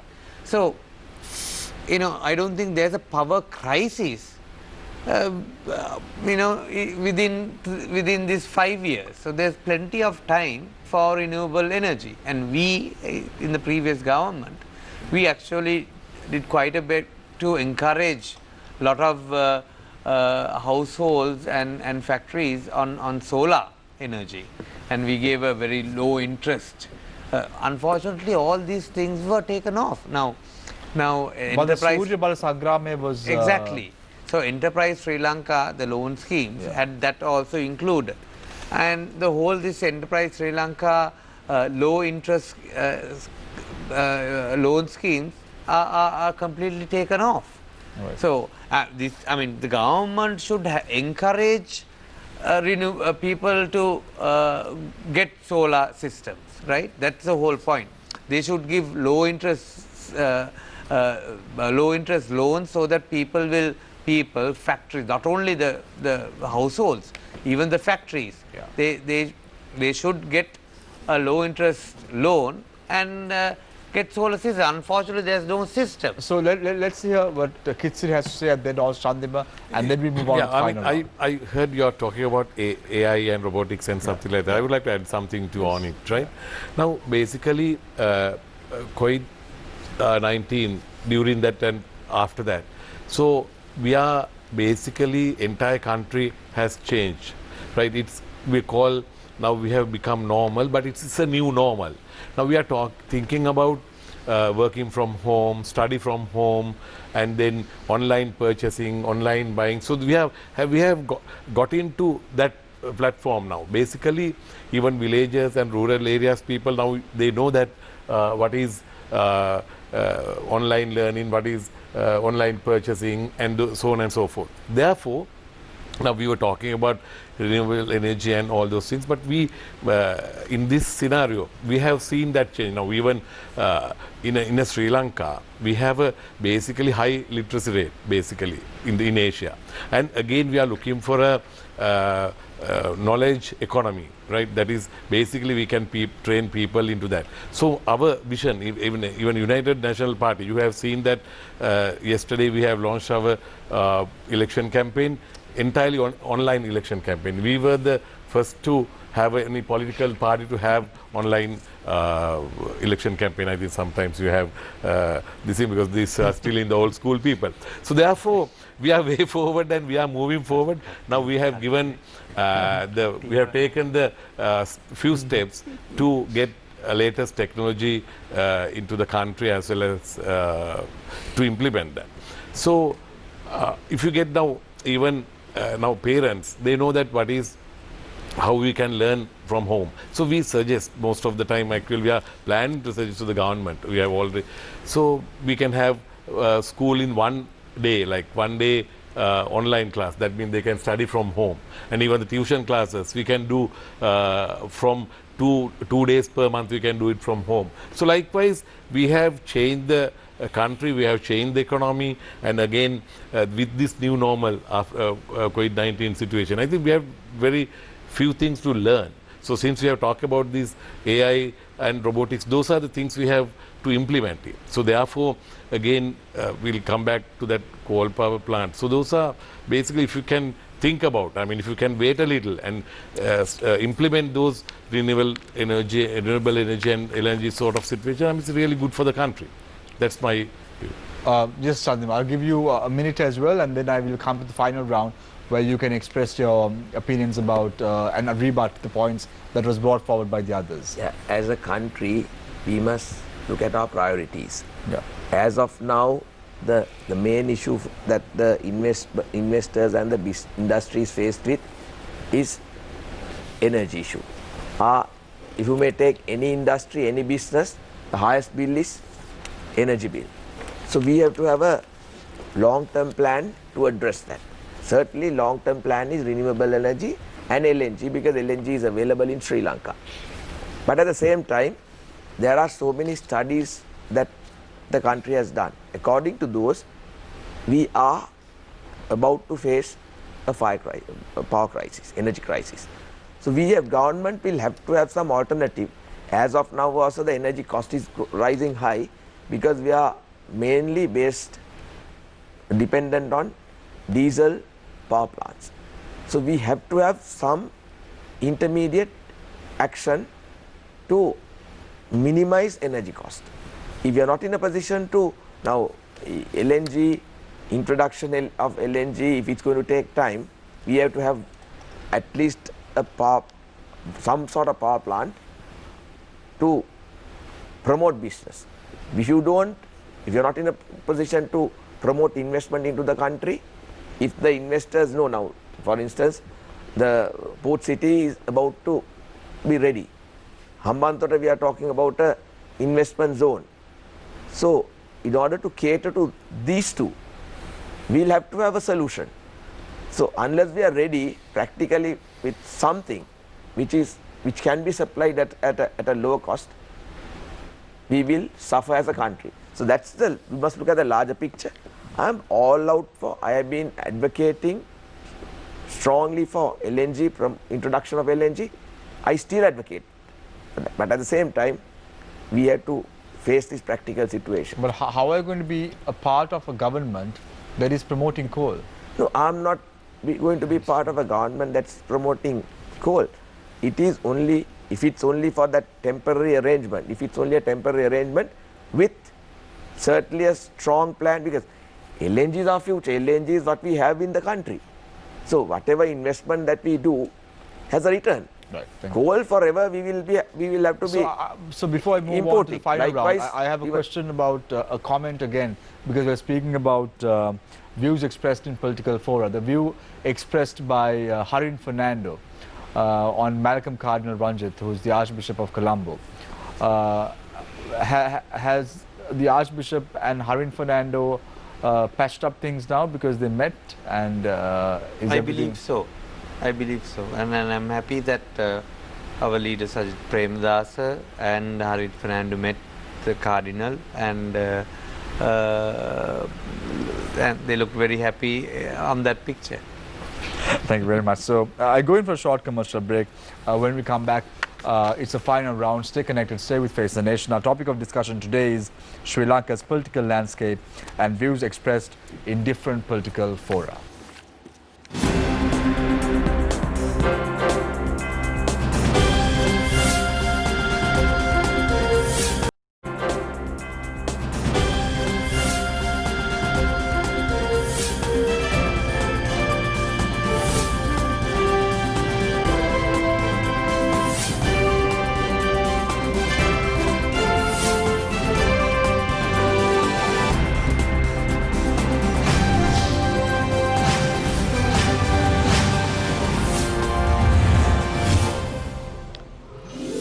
Welcome back. We'll be hitting the midnight hour in exactly 10 minutes. So we have to wrap up things very quickly. So 2 minutes each for each speaker to rebut the points that were brought forward by each speaker, or else highlight the policies that you all will bring to the table come the 5th of August 2020.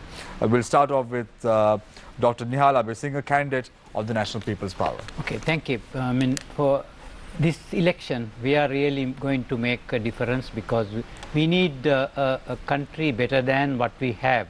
So for last 72 years that the two main parties have really ruled the country. So we really want to bring up a new regime that we really march forward this country from the year that is coming up.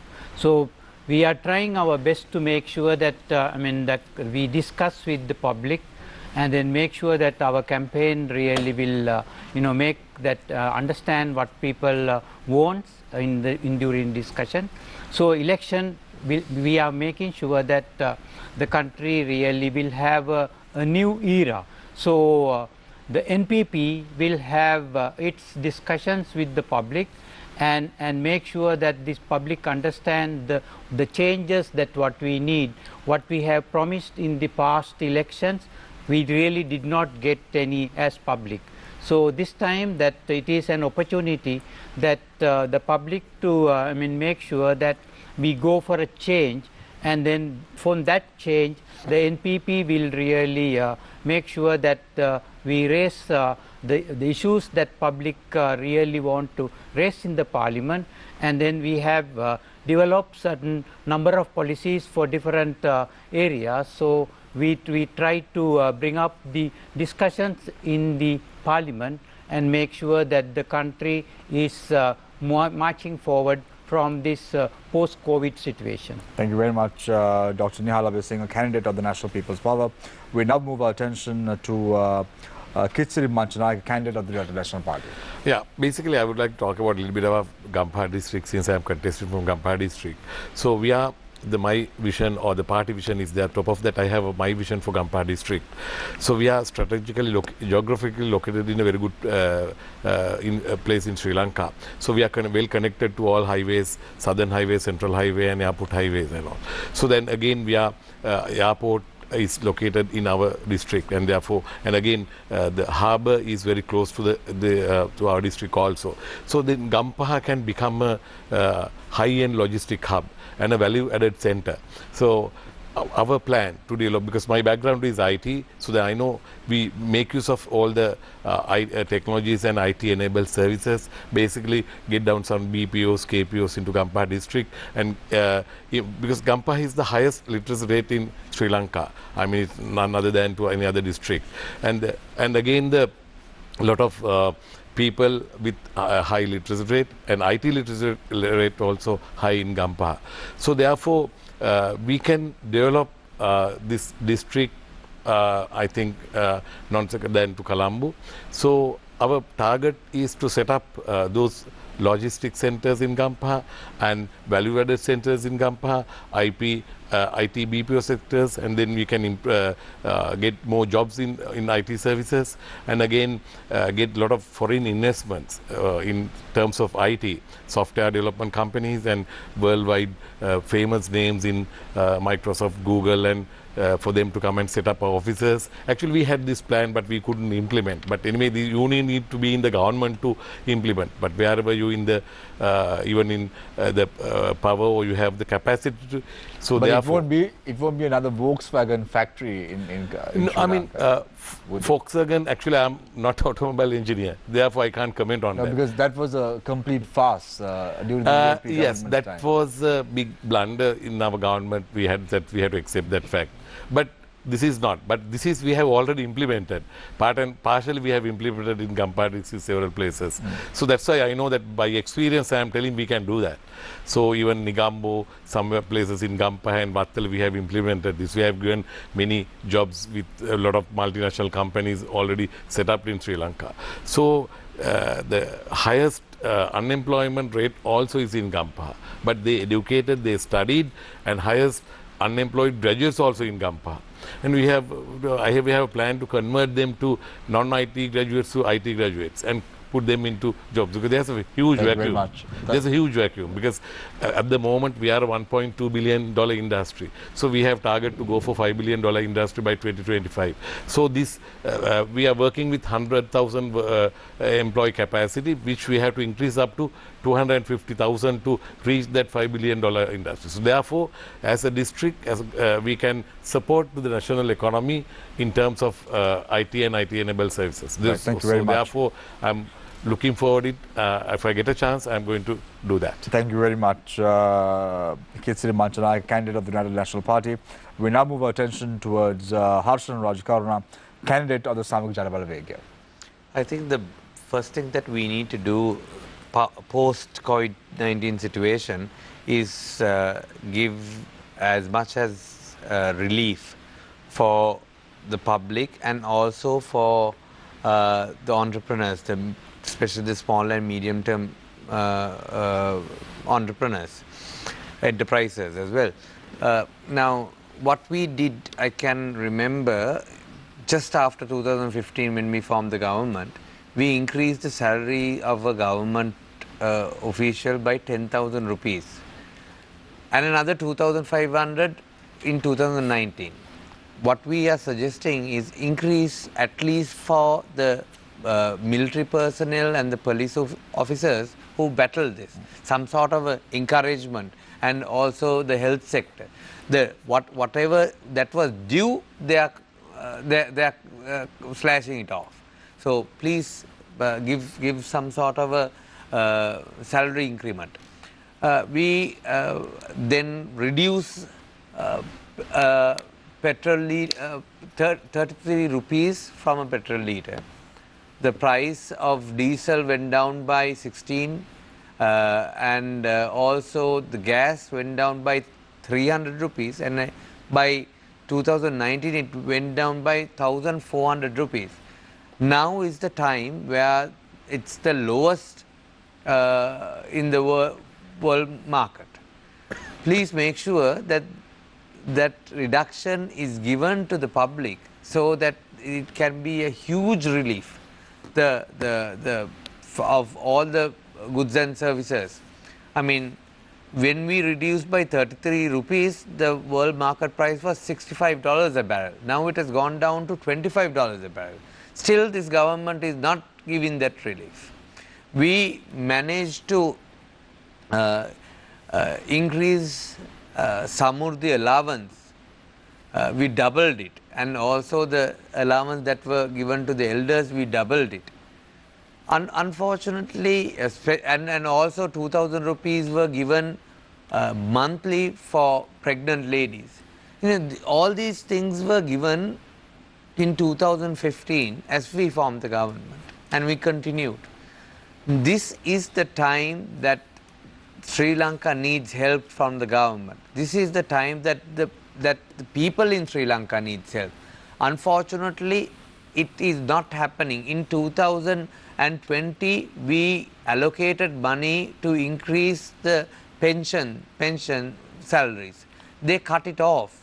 Whatever the salaries the salaries that were the allowances that were given for the health sector workers has been cut off. So I think the government is not capable to give any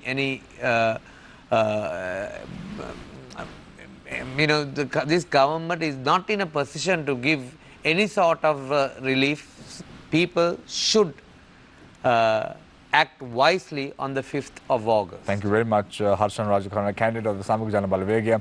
We now move our attention to Chandima Weerakkody, candidate of the Sri Lanka Podujana Peramuna. We are determined to have a efficient, people-centric government with latest technology. We need to train public sector, give them the best training and benefits so that they are happy and that they work efficiently. At the same time, we are looking up to give promotion, to promote new startups. Industry, medium and small scale will be promoted with better offers.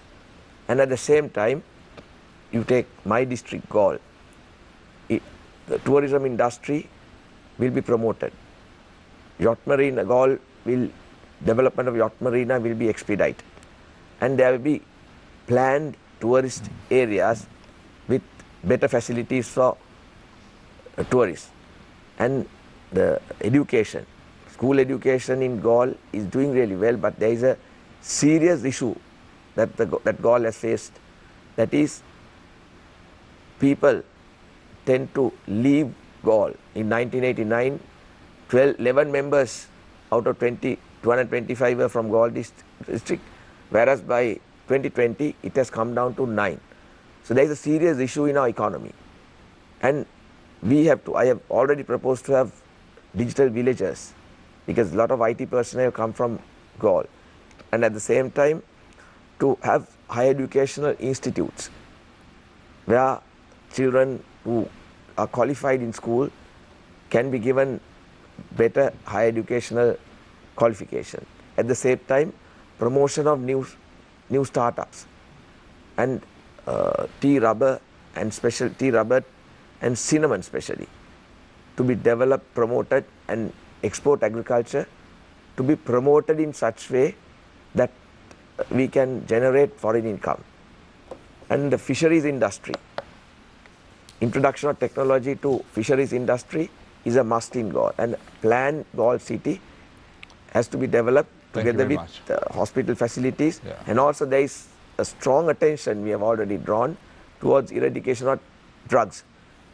Highest number of rehabilitated kids come from Galle Thank in you very much. rehabilitation plants. So we are now addressing these issues, and we will be giving solutions for all this in time to come. So for that, we need people to vote for SLPP, vote to in order to get 2/3 majority as people want. Thank you very much, us to Chandima be Weerakkody, candidate of the Sri elected. Lanka Poltical Peramuna. Thank you very much, Dr. Nihal Abeysinghe, candidate of the National People's Power. Thank you very much, Harshana Rajakaruna, candidate of the Samajana Balavegia. Chandima Weerakkody, candidate of the Sri Lanka Poltical Peramuna, as well as Kithsiri Manchanayake, candidate of the United National Party, for joining us this evening on the show. We wish you all the very best to be appointed and elected on the 5th of August 2020, and to see all four of you present in Parliament. So all the very best to the four of you. Thank you very much, John. Thank you very much, Deshan, for joining us this evening on the show. I leave you tonight with a quote, as I always do.